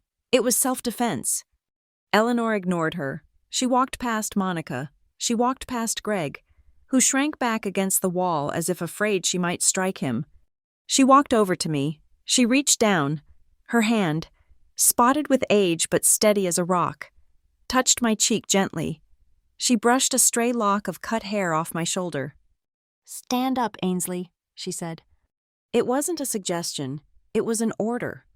I grabbed the counter and pulled myself up. I wiped the tears from my eyes. I stood next to her. Eleanor turned back to the room. She looked at Monica, then at the scissors still dripping with hair in Monica's hand. "You have had your turn," Eleanor said. "You have cut. You have struck. You have screamed." She reached into the large, embroidered bag she was carrying. She pulled out a thick leather binder. She placed it on the kitchen island, right on top of the manila envelope Monica had thrown at me.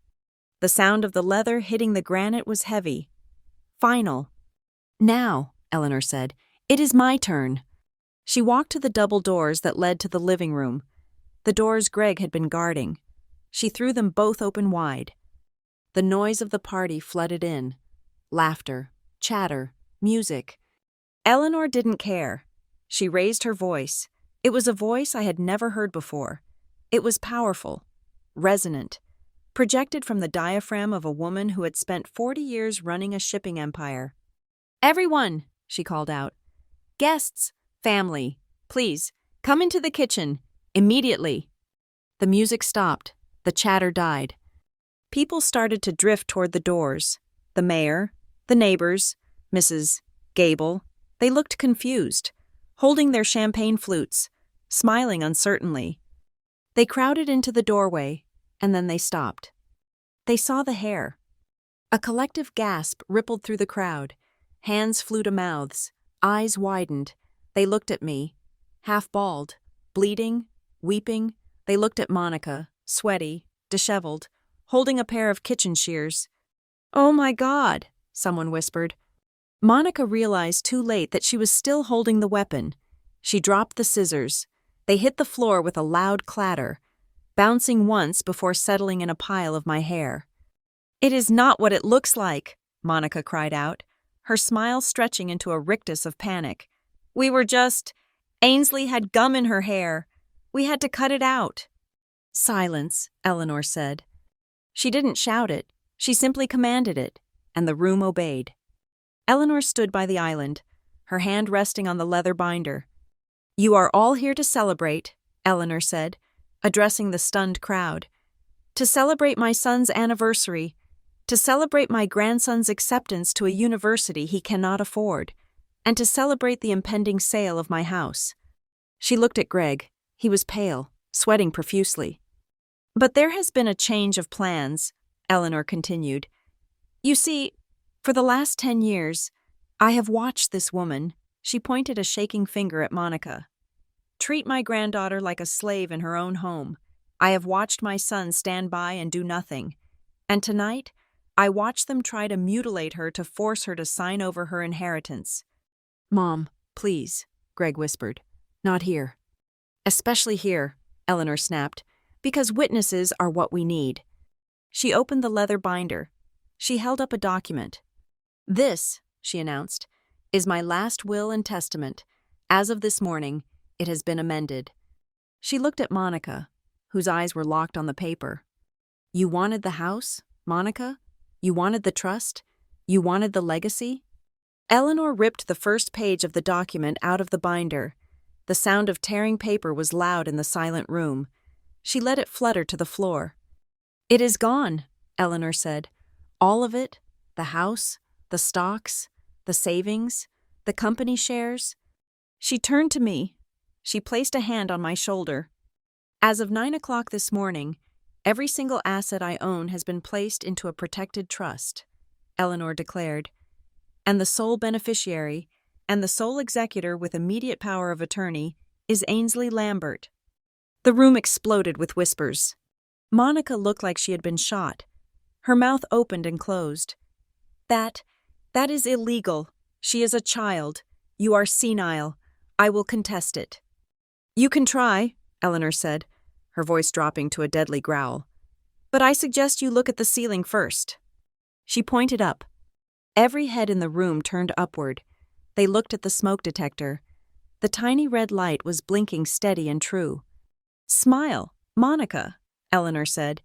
"You are on camera, and I believe the police will find the footage of you assaulting a beneficiary with a deadly weapon very interesting." Monica's knees gave out. She grabbed the counter to stop from falling. Greg slumped against the wall, burying his face in his hands. I stood there, my head throbbing, my heart hammering against my ribs. I looked at the guests. They weren't looking at me with pity anymore. They were looking at me with awe. I looked at my grandmother. She wasn't smiling. She was standing tall, a warrior queen amidst the ruins of her family, holding the line. And for the first time in my life, I wasn't the victim. I was the one holding the sword. The sterile scent of the hospital room was a sharp contrast to the cloying perfume and roast beef aroma that had filled the kitchen only an hour earlier. I sat on the edge of the examination bed, my legs dangling, shivering slightly despite the warm blanket a nurse had draped over my shoulders. The doctor, a woman with kind eyes and a no-nonsense demeanor named Dr. Reynolds, finished typing on her laptop and turned to face me. "We have documented everything. Ainsley," she said, her voice low and professional. "The lacerations to the scalp, the contusions on your upper arm, and the swelling on your cheek. We have taken photos for the file. In my medical opinion, these injuries are consistent with defensive wounds resulting from an assault. This is definitively domestic violence." Hearing those words spoken aloud, domestic violence, felt like a physical weight being lifted off my chest. For 10 years, I had been told I was dramatic. I had been told I was sensitive. I had been told I was the problem. But you do not hallucinate staples in your head. You do not imagine bruises shaped like fingers. Reality had finally aligned with my experience. "Thank you," I whispered. The door opened, and Officer Daniels stepped in. He looked different than he had at the house. At the house, he had been a responder, managing chaos. Here, in the quiet of the hospital room, he was an investigator. He held a small notepad and a digital recorder. "Ainsley," he said, pulling up a chair, "I need to take your official statement. I know you are tired, and I know you are hurting, but it is best if we get this down while it is fresh." "I want to tell you everything," I said. I told him about the argument at dinner 3 nights ago. I told him about the financial coercion. I told him about the demand for rent, the threats of homelessness, and the ambush in the kitchen. When I got to the part about the scissors, my voice shook, but I didn't stop. "She locked the door," I told him. "She said I wasn't leaving until I signed the trust waiver. She said I was ugly, and then she started cutting." Officer Daniels nodded slowly. He didn't look surprised. He looked like a man who already knew the answer to a question he was asking just for the sake of procedure. "We have the footage, Ainsley," he said quietly. I looked up. "You saw it?" "Your grandmother gave us access to the cloud server immediately," he said. "I watched it in the squad car before I came in here. It is crystal clear. We have audio and video. We saw her lock the door. We saw her grab the weapon. We saw your father standing there doing nothing." He paused, his jaw tightening. "It matches your testimony word for word. You do not have to worry about it being your word against hers. The camera does not lie." A young woman with a clipboard entered the room next. She introduced herself as Sarah, a social worker from the hospital's crisis intervention team. "Based on the evidence and the nature of the assault," Sarah said, "you qualify for an emergency protective order. It goes into effect immediately. It means Monica cannot come within 500 feet of you. It means she cannot contact you by phone, email, or through a third party. If she tries, she goes to jail.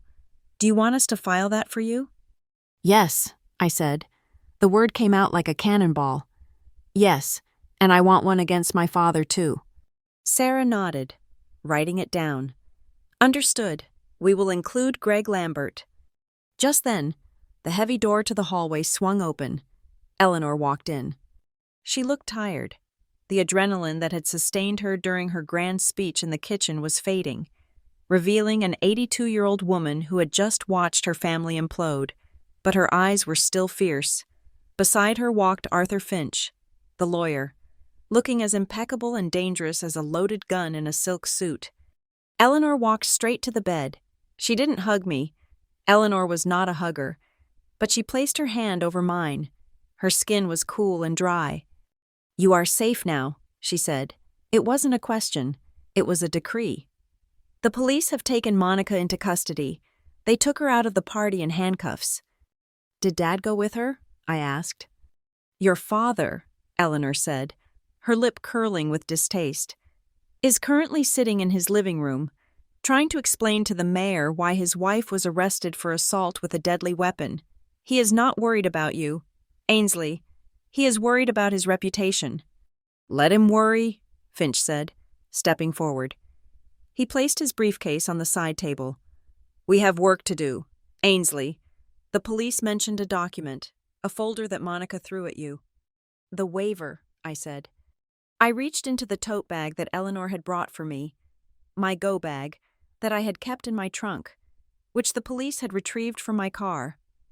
I had grabbed the crumpled folder from the floor when Eleanor made her speech, a reflex born of terror that I needed to keep the evidence. I pulled out the manila envelope. It was battered. There was a smudge of blood on the corner. A muddy footprint, Monica's heel, was stamped on the front. I handed it to Finch. He opened it. He scanned the pages, his eyes narrowing behind his wire-rimmed glasses. He made a low noise in his throat. "This is aggressive," Finch said. "This isn't just a waiver. This is a complete abdication of rights. If you had signed this, Ainsley, they would have had legal authority to drain your mother's trust dry within 24 hours. They had the transfer routing numbers already filled out. He pointed to a line on the third page. "Look at this," Finch said to Officer Daniels, who was leaning in. "This clause here authorizes the sale of real estate assets to cover familial debts. They weren't just going to sell Eleanor's house.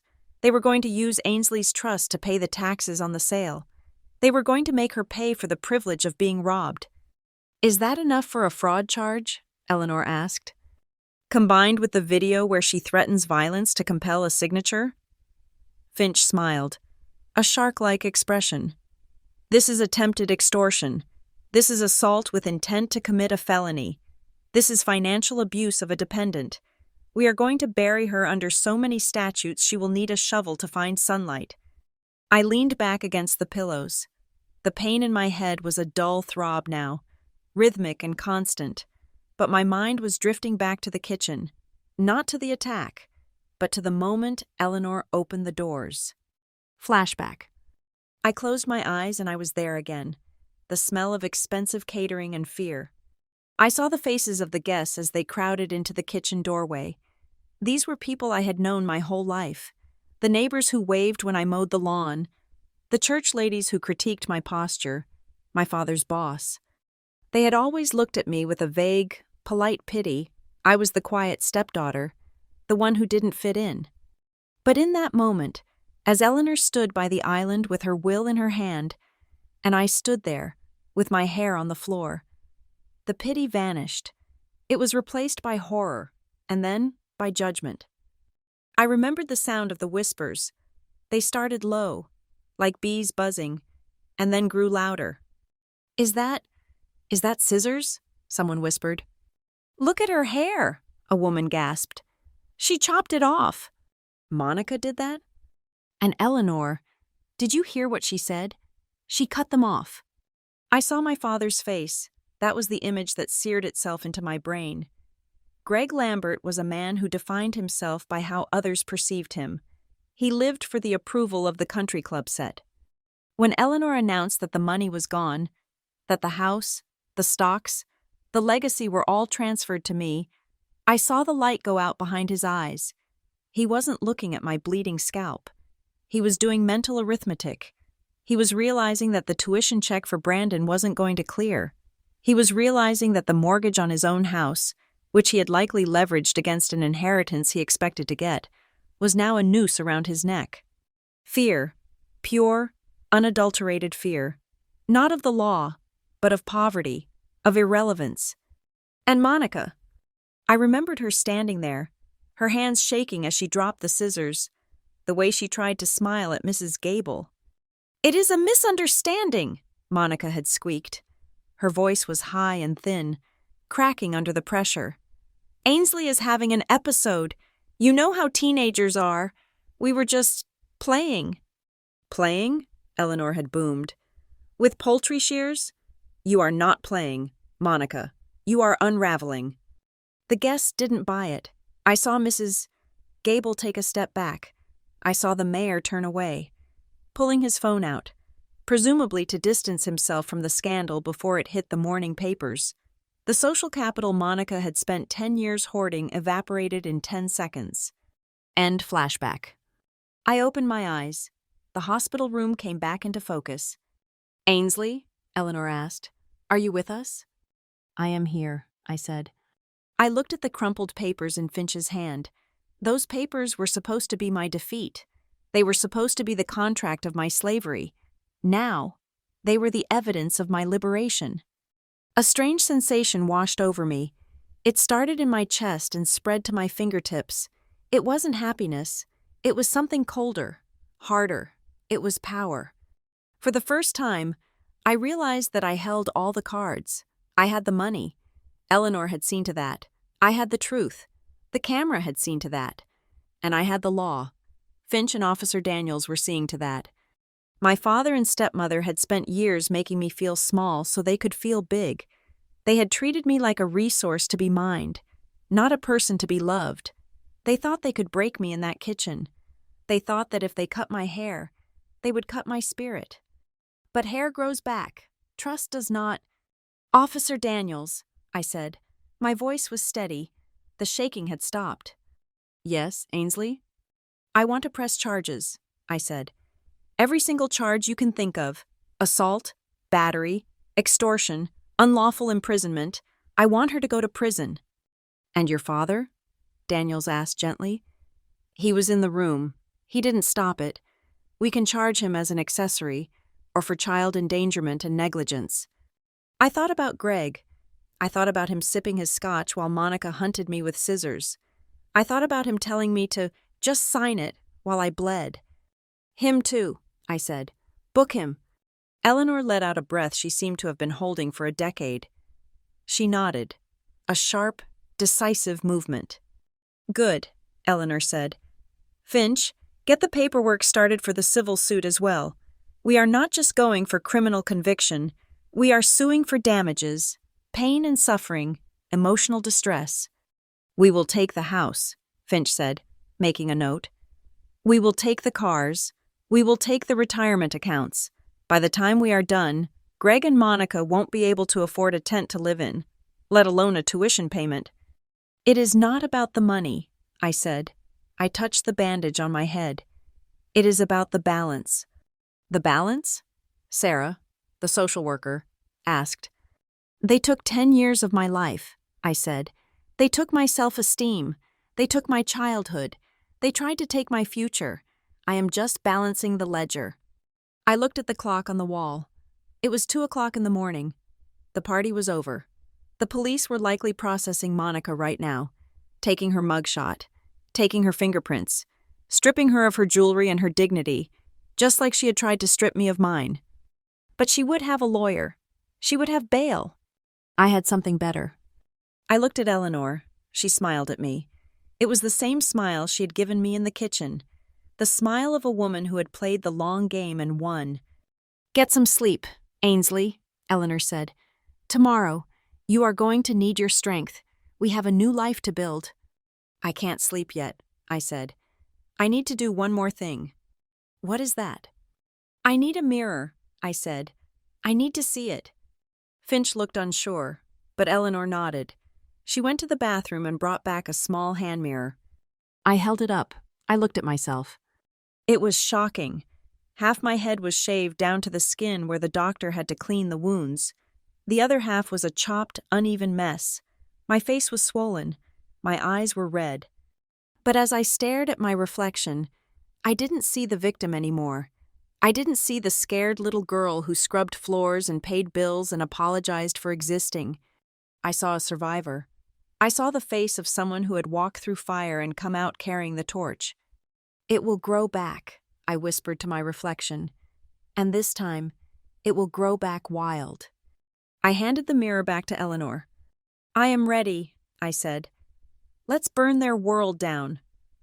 The sun was barely up when the meeting happened. It was not in a courtroom, but in a private conference room on the 4th floor of the hospital, arranged by Arthur Finch. My head was wrapped in fresh gauze, and I sat in a wheelchair, not because I could not walk, but because the nurse insisted on it. Eleanor sat beside me, upright in a hard plastic chair, her hands folded over the head of her cane. The door opened, and they walked in. My father, Greg, looked like he had aged 10 years in 10 hours. His tuxedo shirt from the night before was wrinkled, the collar unbuttoned, his eyes bloodshot and underscored by dark, bruised bags. Beside him was Monica. She had made bail. Of course she had. My father probably liquidated his retirement account to post the bond at 4 o'clock in the morning. She was wearing a tracksuit and dark sunglasses, trying to reclaim some shred of her usual arrogance, but I could see the tremor in her hands. They stopped at the other end of the long oval table. Finch stood at the head, a legal sentinel in a charcoal suit. "Sit down," Finch said. "We are not here to be lectured," Monica snapped. Though her voice lacked its usual venom, it sounded thin, brittle. "We are here to talk to my mother-in-law and my stepdaughter about dropping these ridiculous charges so we can go home." "Sit down," Finch repeated. He did not raise his voice. He simply projected authority. They sat. Greg looked at me. He tried to put on his concerned father face, the one he used when he wanted to borrow money or ask me to cover for his laziness. "Ainsley, honey," he started, leaning forward. "Look, things got out of hand last night. We all know that. She is very sorry. She was under a lot of stress with the party. But calling the police? Arresting your mother? That is extreme. We are a family. We handle things internally." I looked at him. I looked at the man who had watched his wife take shears to my scalp and had sipped his scotch. "We are not a family," I said. My voice was raspy. "And we are not handling this internally. We are handling this legally." "Mom," Greg turned to Eleanor, desperation creeping into his tone. "Talk sense into her. The DA is talking about felony assault. Do you know what that will do to my career? To our standing in the club? You have to tell them it was an accident. Tell them you authorized the haircut. Anything." Eleanor looked at her son. Her expression was not angry. It was something far worse. It was completely indifferent. "I will tell them the truth. Gregory," she said, "just as I told Mr. Finch this morning when we drafted the final addendums to my estate planning." Finch opened the leather portfolio in front of him. He pulled out a single, crisp document and slid it across the table. It spun smoothly on the polished wood, coming to rest right in front of Monica's clenched hands. "This," Finch announced, "is the last will and testament of Eleanor Lambert, executed and notarized yesterday morning." Monica snatched it up. She scanned the first page, her eyes darting back and forth. Then she gasped. The color drained from her face, leaving her looking like gray putty. You can't do this," she stammered. 100%? To her?" She pointed a shaking finger at me. "She is 18. She is a child. This is absurd." "It is entirely legal," Finch said. "It is undue influence," Monica screamed, slamming the paper down. She stood up, the chair screeching against the floor. "You manipulated her. Ainsley has been poisoning your mind against us. You are old. Eleanor, you are not thinking clearly. We will challenge this. We will have you declared incompetent. No judge will believe you cut your own son out for a brat who—" "Sit down, Mrs. Lambert," Finch cut in. His voice was like a whip crack. "I will not," Monica yelled. "This is a setup. She provoked me. She attacked me in that kitchen, and now she is trying to steal our inheritance." Finch didn't argue. He didn't shout back. He simply reached into his briefcase and pulled out a laptop. He opened it, turned the screen toward Greg and Monica, and pressed the spacebar. The video began to play. It was high definition. The audio was crisp. Click, the sound of the door locking. "Sign it," Monica's voice, cold and hateful. "No." My voice, terrified. Then the violence, on the screen. We watched Monica lunge. We watched her grab my hair. We saw the scissors. We heard the sickening crunch of the blades. We heard my screams. Greg stared at the screen. He went pale. He watched himself enter the frame. He watched himself lean against the door frame. He heard his own voice say, "Just sign the damn papers. Stop making a scene." The silence in the conference room was heavy, suffocating. It was the silence of a grave. On the screen, Eleanor entered. The camera caught her face perfectly. She wasn't confused. She wasn't frail. She looked at the camera, directly at the lens, and smiled.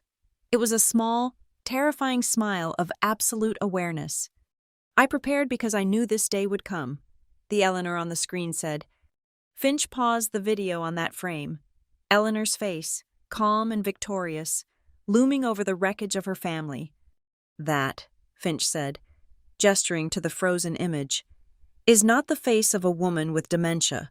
That is the face of a woman who just caught you in a premeditated act of extortion and assault, and that video is currently being uploaded to the district attorney's secure server as we speak." Monica sank back into her chair.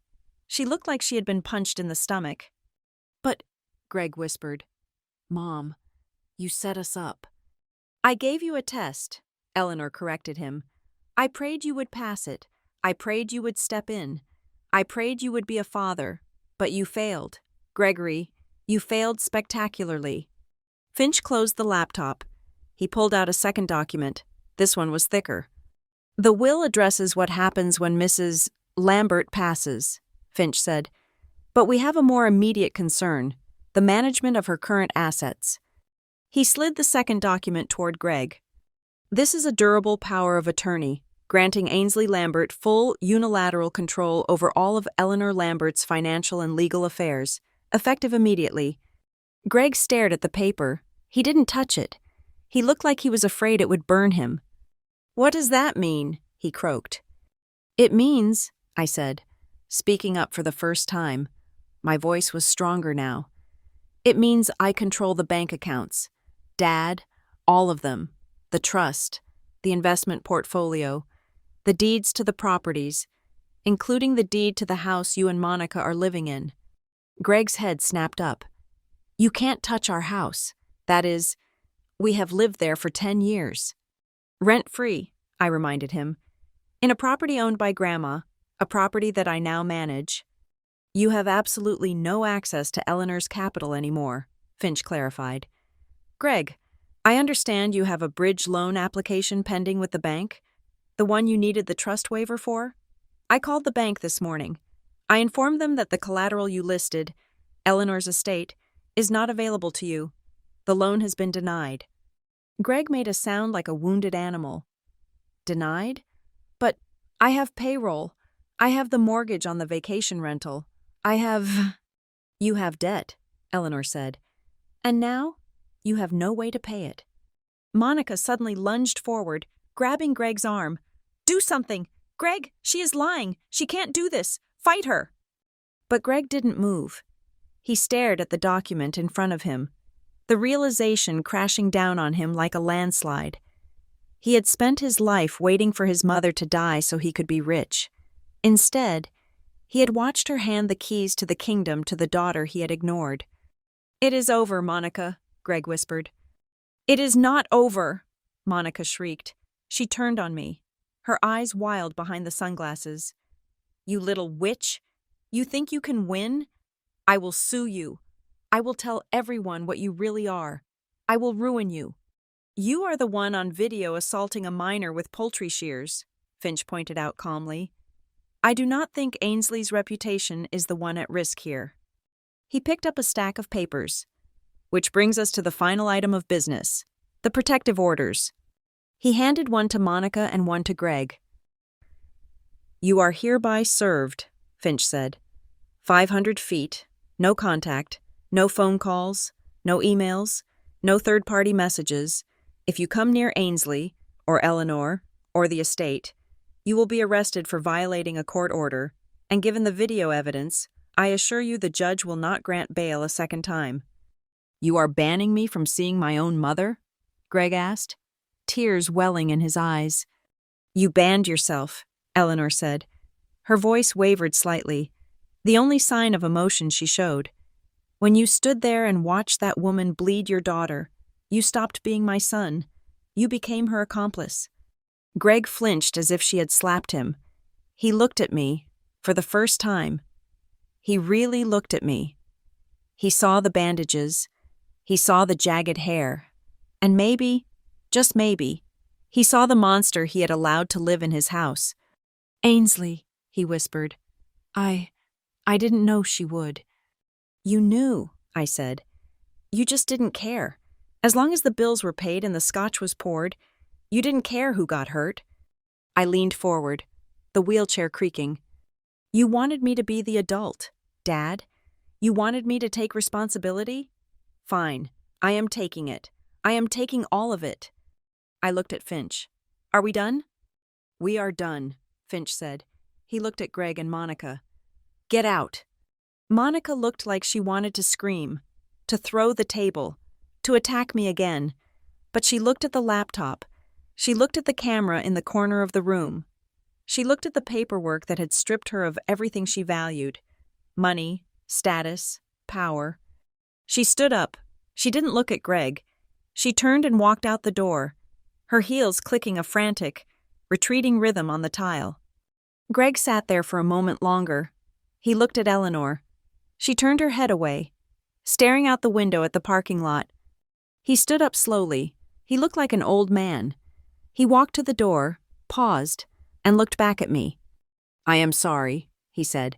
It was barely a whisper. "Save it for the judge," I said. He walked out. The door clicked shut behind him. The silence that followed was not heavy. It was light. It was the silence of a storm that had finally blown itself out. Finch exhaled and loosened his tie slightly. "Well, that went about as well as we could have hoped." "Did it?" Eleanor asked softly. She was still looking out the window. I saw a single tear trace a path through the powder on her cheek. "Grandma," I said. I reached out and took her hand. She squeezed my fingers. She turned to me, and the steel was back in her eyes. "I am fine," she said. "I lost a son today, Ainsley, but I saved a granddaughter. That is a trade I would make 1,000 times over."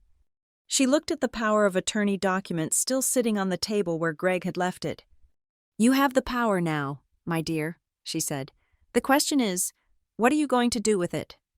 I looked at the paper. I thought about Brandon's tuition. I thought about the rims on his car. I thought about the mortgage on the house where I had scrubbed floors on my knees. I thought about the job at Northwind Insights and the $12.50 an hour. "I am going to do what they never did," I said. "I am going to balance the books." I looked at Finch. "Mr. Finch," I said, "how fast can we initiate an eviction notice?" Finch smiled. It was a genuine smile this time. "I can have it drafted by lunch," he said. "Do it," I said, "and cancel the check for Brandon's tuition. If he wants a future, he can earn it, just like I did." The war for my soul was over. The war for their consequences had just begun. The fall of the House of Lambert did not look like a movie explosion. It looked like a stack of certified letters piling up on a mahogany console table that no one could afford to dust anymore. Justice, I learned, is a bureaucracy. It is a series of forms, filings, and court dates. But when you have the best lawyers in the state and the moral high ground, that bureaucracy becomes a steamroller. Monica was formally charged 48 hours after the party. The district attorney did not hesitate. They slapped her with assault with a deadly weapon, attempted extortion, and unlawful imprisonment. Because the victim, me, was a household member. They added a domestic violence enhancement that carried a mandatory minimum sentence if convicted. The bail was set at $250,000. I heard from Mr. Finch that Greg had to liquidate his 401k to pay the 10% bond to a bail bondsman. That was $25,000 gone. Money that was supposed to be for their retirement. Burned just to keep Monica out of a cell for a few months while she awaited trial. But the jail cell might have been kinder than Lake Haven. Our town is small. It runs on gossip and reputation. And thanks to the wonders of the internet, the video of Monica lunging at me with poultry shears did not stay on the police server. I do not know who leaked it. It might have been a guest at the party. It might have been a disgruntled caterer. But within a week, it had 30,000 views on social media. The comments were brutal. They called her the Butcher of Lake Haven. They dissected her outfit, her frantic eyes, and the way she sneered at me. The consequences were immediate. The Lake Haven Women's League, a social club Monica had spent 5 years trying to become the president of, sent her a letter via courier. They were revoking her membership effective immediately, citing a violation of their conduct and character bylaws. She was banned from the charity gala she had been planning to host. She was a social pariah. I heard from a neighbor that when Monica went to the grocery store, the cashier at the checkout line refused to bag her groceries, simply staring at her until she gathered her things and left in tears. But Monica's social death was just the appetizer. The main course was my father. Greg worked, or used to work, as a senior account manager at Redwood Harbor, a massive logistics firm. His job relied entirely on trust, relationships, and the appearance of stability. 3 days after the arrest, the ethics board at Redwood Harbor opened an internal investigation. It turned out that a man who watches his wife assault his daughter is considered a liability. But Finch, in his genius, had sent the video and the transcript of the extortion attempt to the company's legal department. Why? Because in the video, Greg mentioned using company bonuses to pay for the house renovations, bonuses he had not yet earned. They dug into his accounts. They found that Greg had been expensing personal dinners, the lease on Brandon's car, and even Monica's spa treatments to the company credit card, burying them under client entertainment.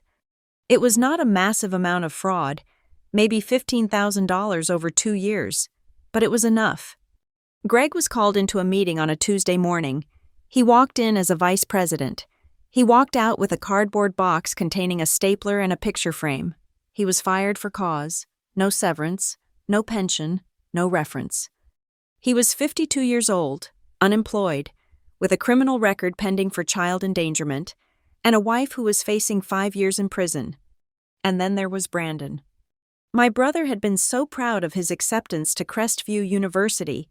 He had bought the sweatshirt. He had put the sticker on his car. But private universities have codes of conduct, and they also require tuition deposits. The check Greg had written for the first semester's tuition bounced. It bounced so hard it practically put a hole in the ceiling. At the same time, the admissions office received an anonymous package containing the police report and the video of the assault. I did not send it. I suspect Eleanor did, though she never admitted it. Brandon received an email on a Friday afternoon. I know this because he called me. It was the first time he had spoken to me since he winked at me in the living room and told me to sign the papers. "Ainsley," he said. His voice was cracking. He sounded like a scared little boy, not the arrogant prince he had been all his life. "They rescinded my offer." "I know," I said. I was sitting in Eleanor's study, reviewing the quarterly reports for Cascade Freight Systems. "You have to fix this," he pleaded. "Mom says you have the money now. You control Grandma's accounts. Just write them a check. Tell them it was a mistake. If you pay the full year up front, they might let me back in." "I am not going to do that, Brandon," I said. "But it is my life," he screamed. "You are ruining my life because you are petty. So Mom cut your hair. Big deal. It grows back. Why do I have to lose my degree?" I closed the file I was reading. "You are losing your degree because you stood in a kitchen and laughed while our stepmother threatened me with a weapon. You bet on the wrong horse. Brandon, you thought she would win. So you sided with her. Now you have to live with the loss." "I will sue you," he threatened. "I am entitled to that money. Grandma promised." "Grandma promised to support a family," I corrected him. "Not a pack of wolves. You are 18. Brandon, you are an adult. Get a job." I hung up. Then I blocked his number. It felt cold. It felt harsh. But it also felt like the first clean breath I had taken in a decade. With the family isolated and bleeding cash, the real siege began, and I was the one commanding the artillery. Eleanor had moved into the east wing of the estate permanently. We spent our mornings drinking tea and reviewing the legal strategy. She was teaching me the business, not just the family finances, but the real source of the Lambert wealth, Cascade Freight Systems. It turned out that my father had been trying to get a seat on the board of directors for years. Eleanor had always blocked him. Now, I understood why. I sat in board meetings as Eleanor's proxy.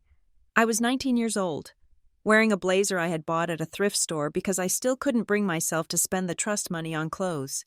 I sat across from men who had been in the shipping industry for 30 years. They looked at me with skepticism at first. Then, I opened the binder Finch had prepared. "Gentlemen," I said, my voice steady, "I have reviewed the vendor contracts for the northern route.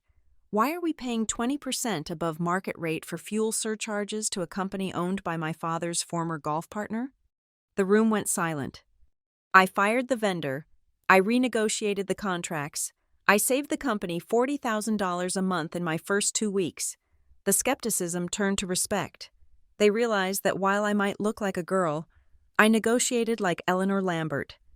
Meanwhile, the house on Willow Creek Drive, the house where I had been a servant, was crumbling. Without Greg's income, and with the massive legal fees for Monica's defense, they missed the mortgage payment.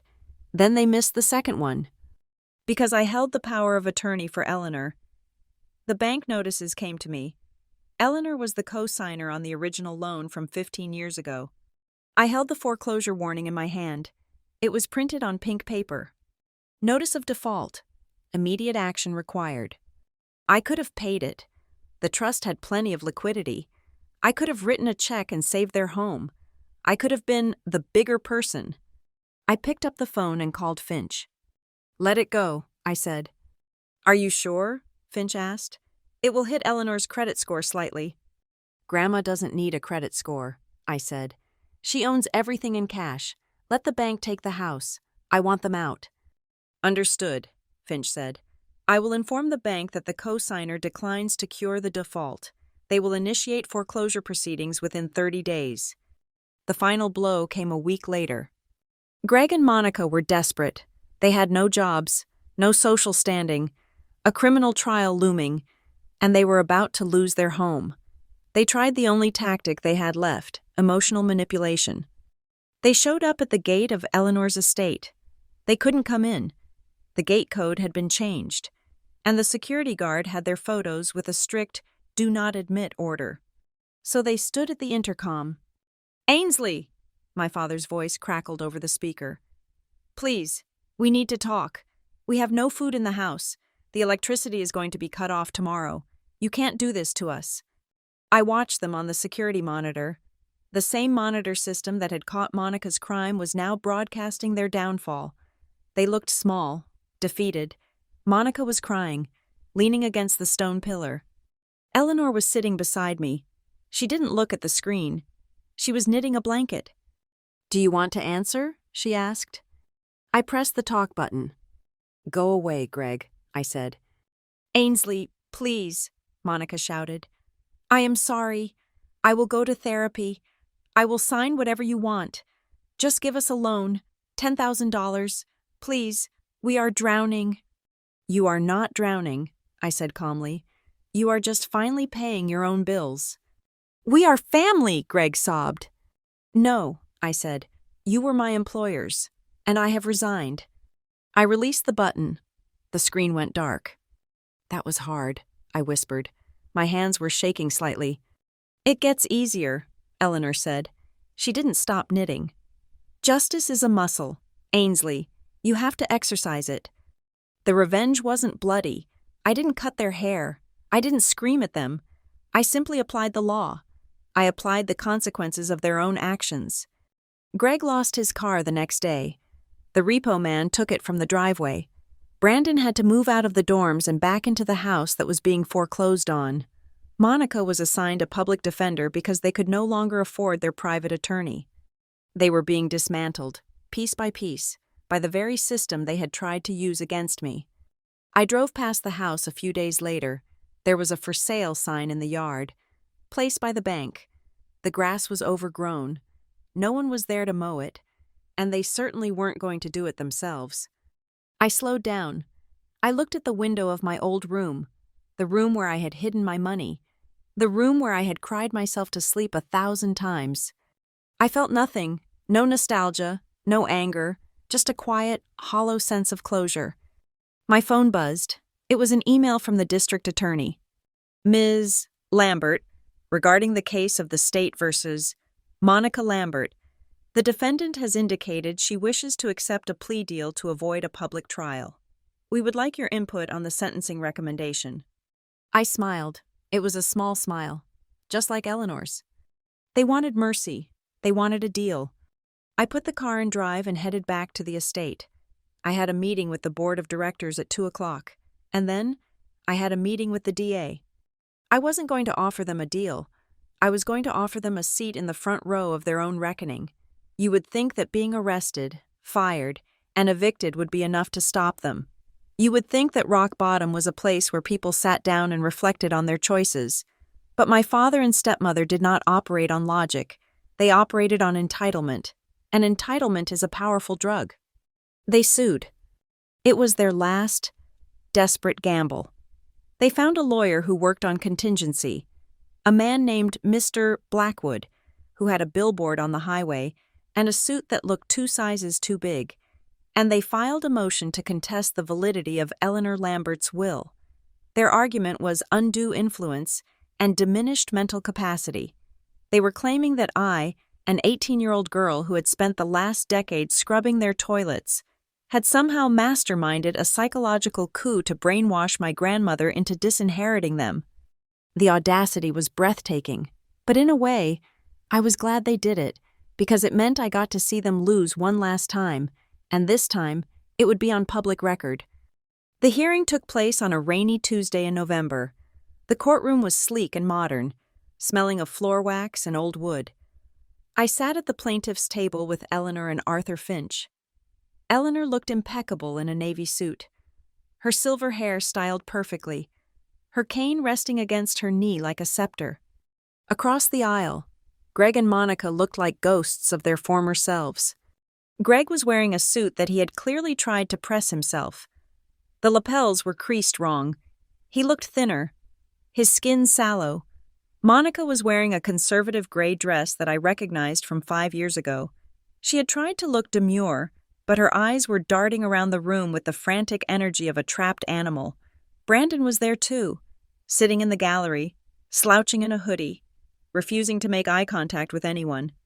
The judge was Honorable Justice Harrison, a woman with steel gray hair and a reputation for having absolutely zero tolerance for nonsense. Mr. Blackwood started his opening statement. It was a rambling, theatrical speech about family values and elder abuse. He painted a picture of Eleanor as a confused, frail old woman and me as a predatory, gold-digging granddaughter who had taken advantage of her senility. "We will show," Blackwood declaimed, pointing a finger at me, "that Miss Lambert used isolation tactics to turn a mother against her own son." I didn't flinch. I just wrote a note on my legal pad. He has no idea. Then came the testimony. Monica took the stand first. She had clearly been coached to cry. She squeezed out tears on cue when describing how heartbroken she was to be estranged from Eleanor. "We just want what is best for Mom," Monica sobbed into a tissue. "We were so worried about her. She started acting strange, forgetful, aggressive, and Ainsley changed. She became hostile. She wouldn't let us see Eleanor." "And the incident in the kitchen?" Blackwood asked gently.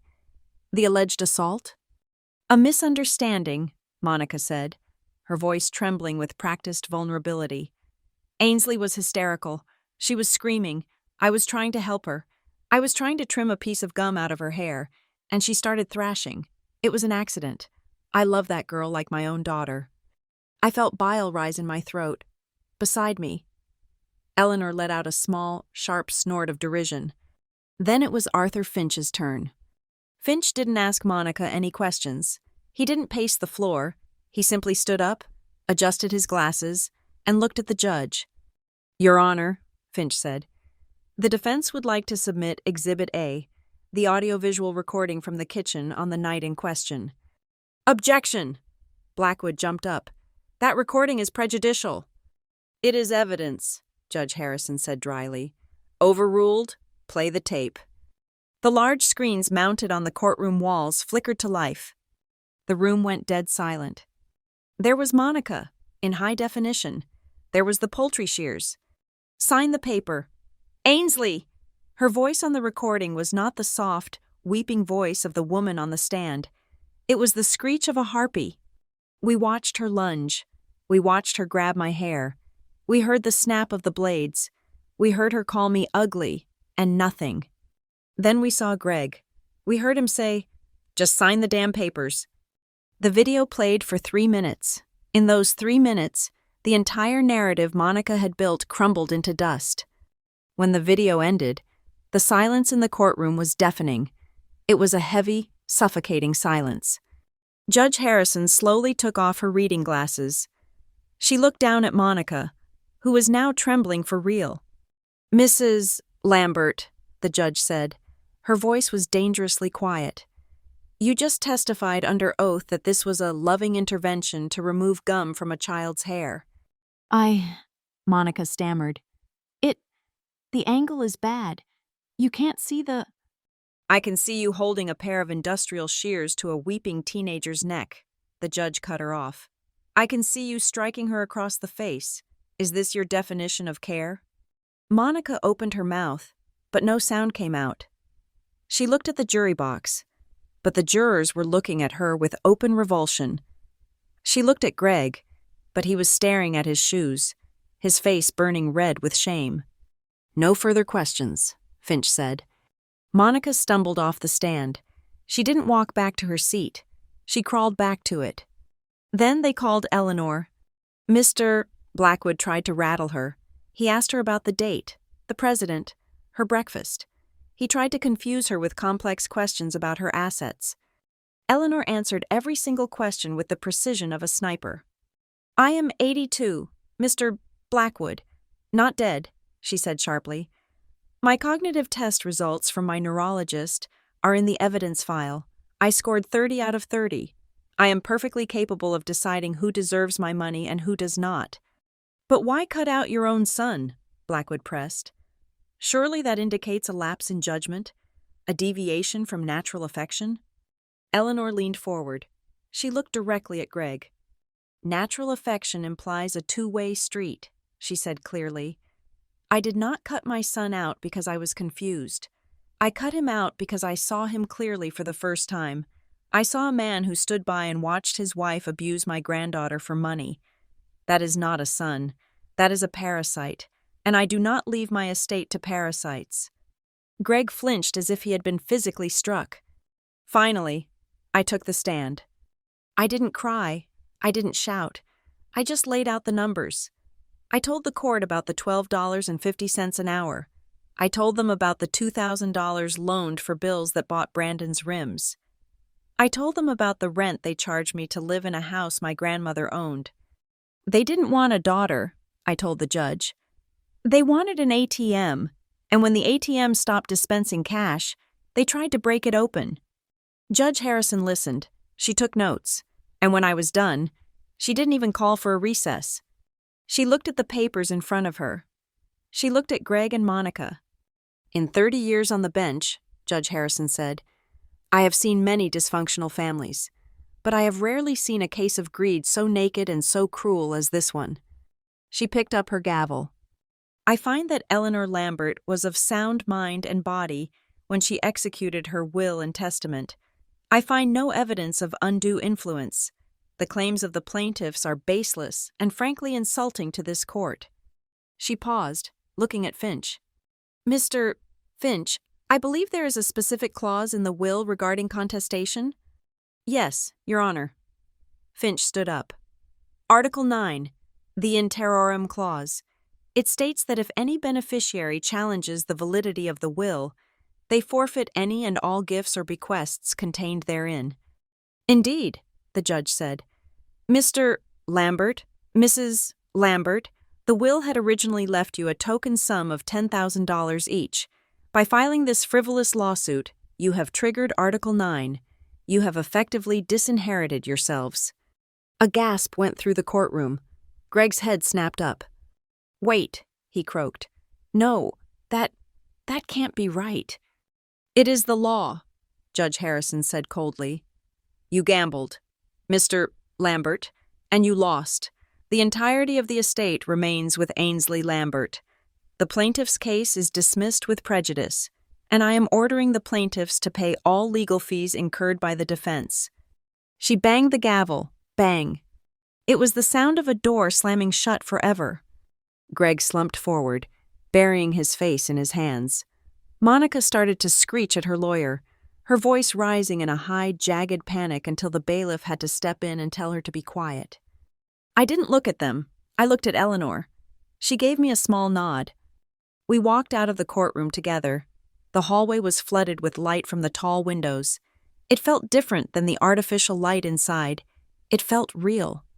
We walked outside to the courthouse plaza. The rain had stopped, and the sun was breaking through the clouds, reflecting off the wet pavement. We sat down on a stone bench near a fountain. A few minutes later, the doors opened, and Greg and Monica came out. They looked small, without the money, without the house, without the reputation. They were just two middle-aged people in bad clothes with a mountain of debt and a criminal record. They argued as they walked toward the parking lot.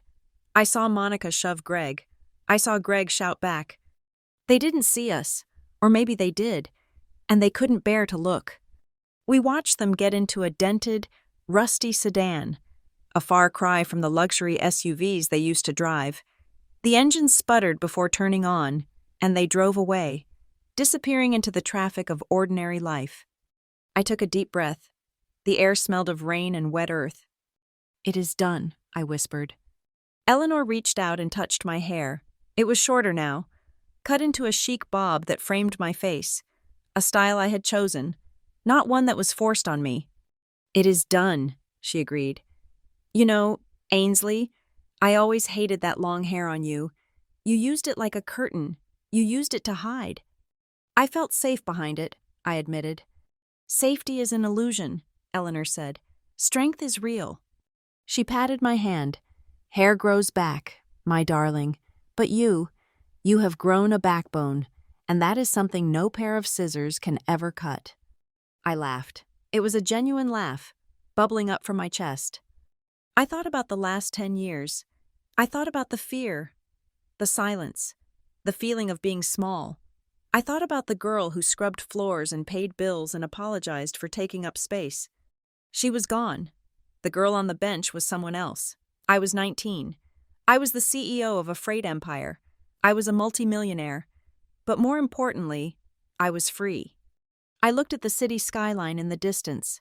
Somewhere out there, people were living their lives.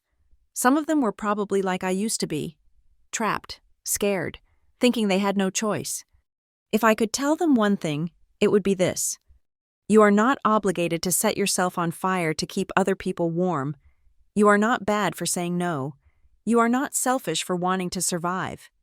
"Let's go get lunch," Eleanor said, standing up and smoothing her skirt. "I am in the mood for something expensive, and since you are paying, I am going to order the lobster." "You are on," I said, standing up beside her. We walked away from the courthouse, leaving the ghosts of my family behind us.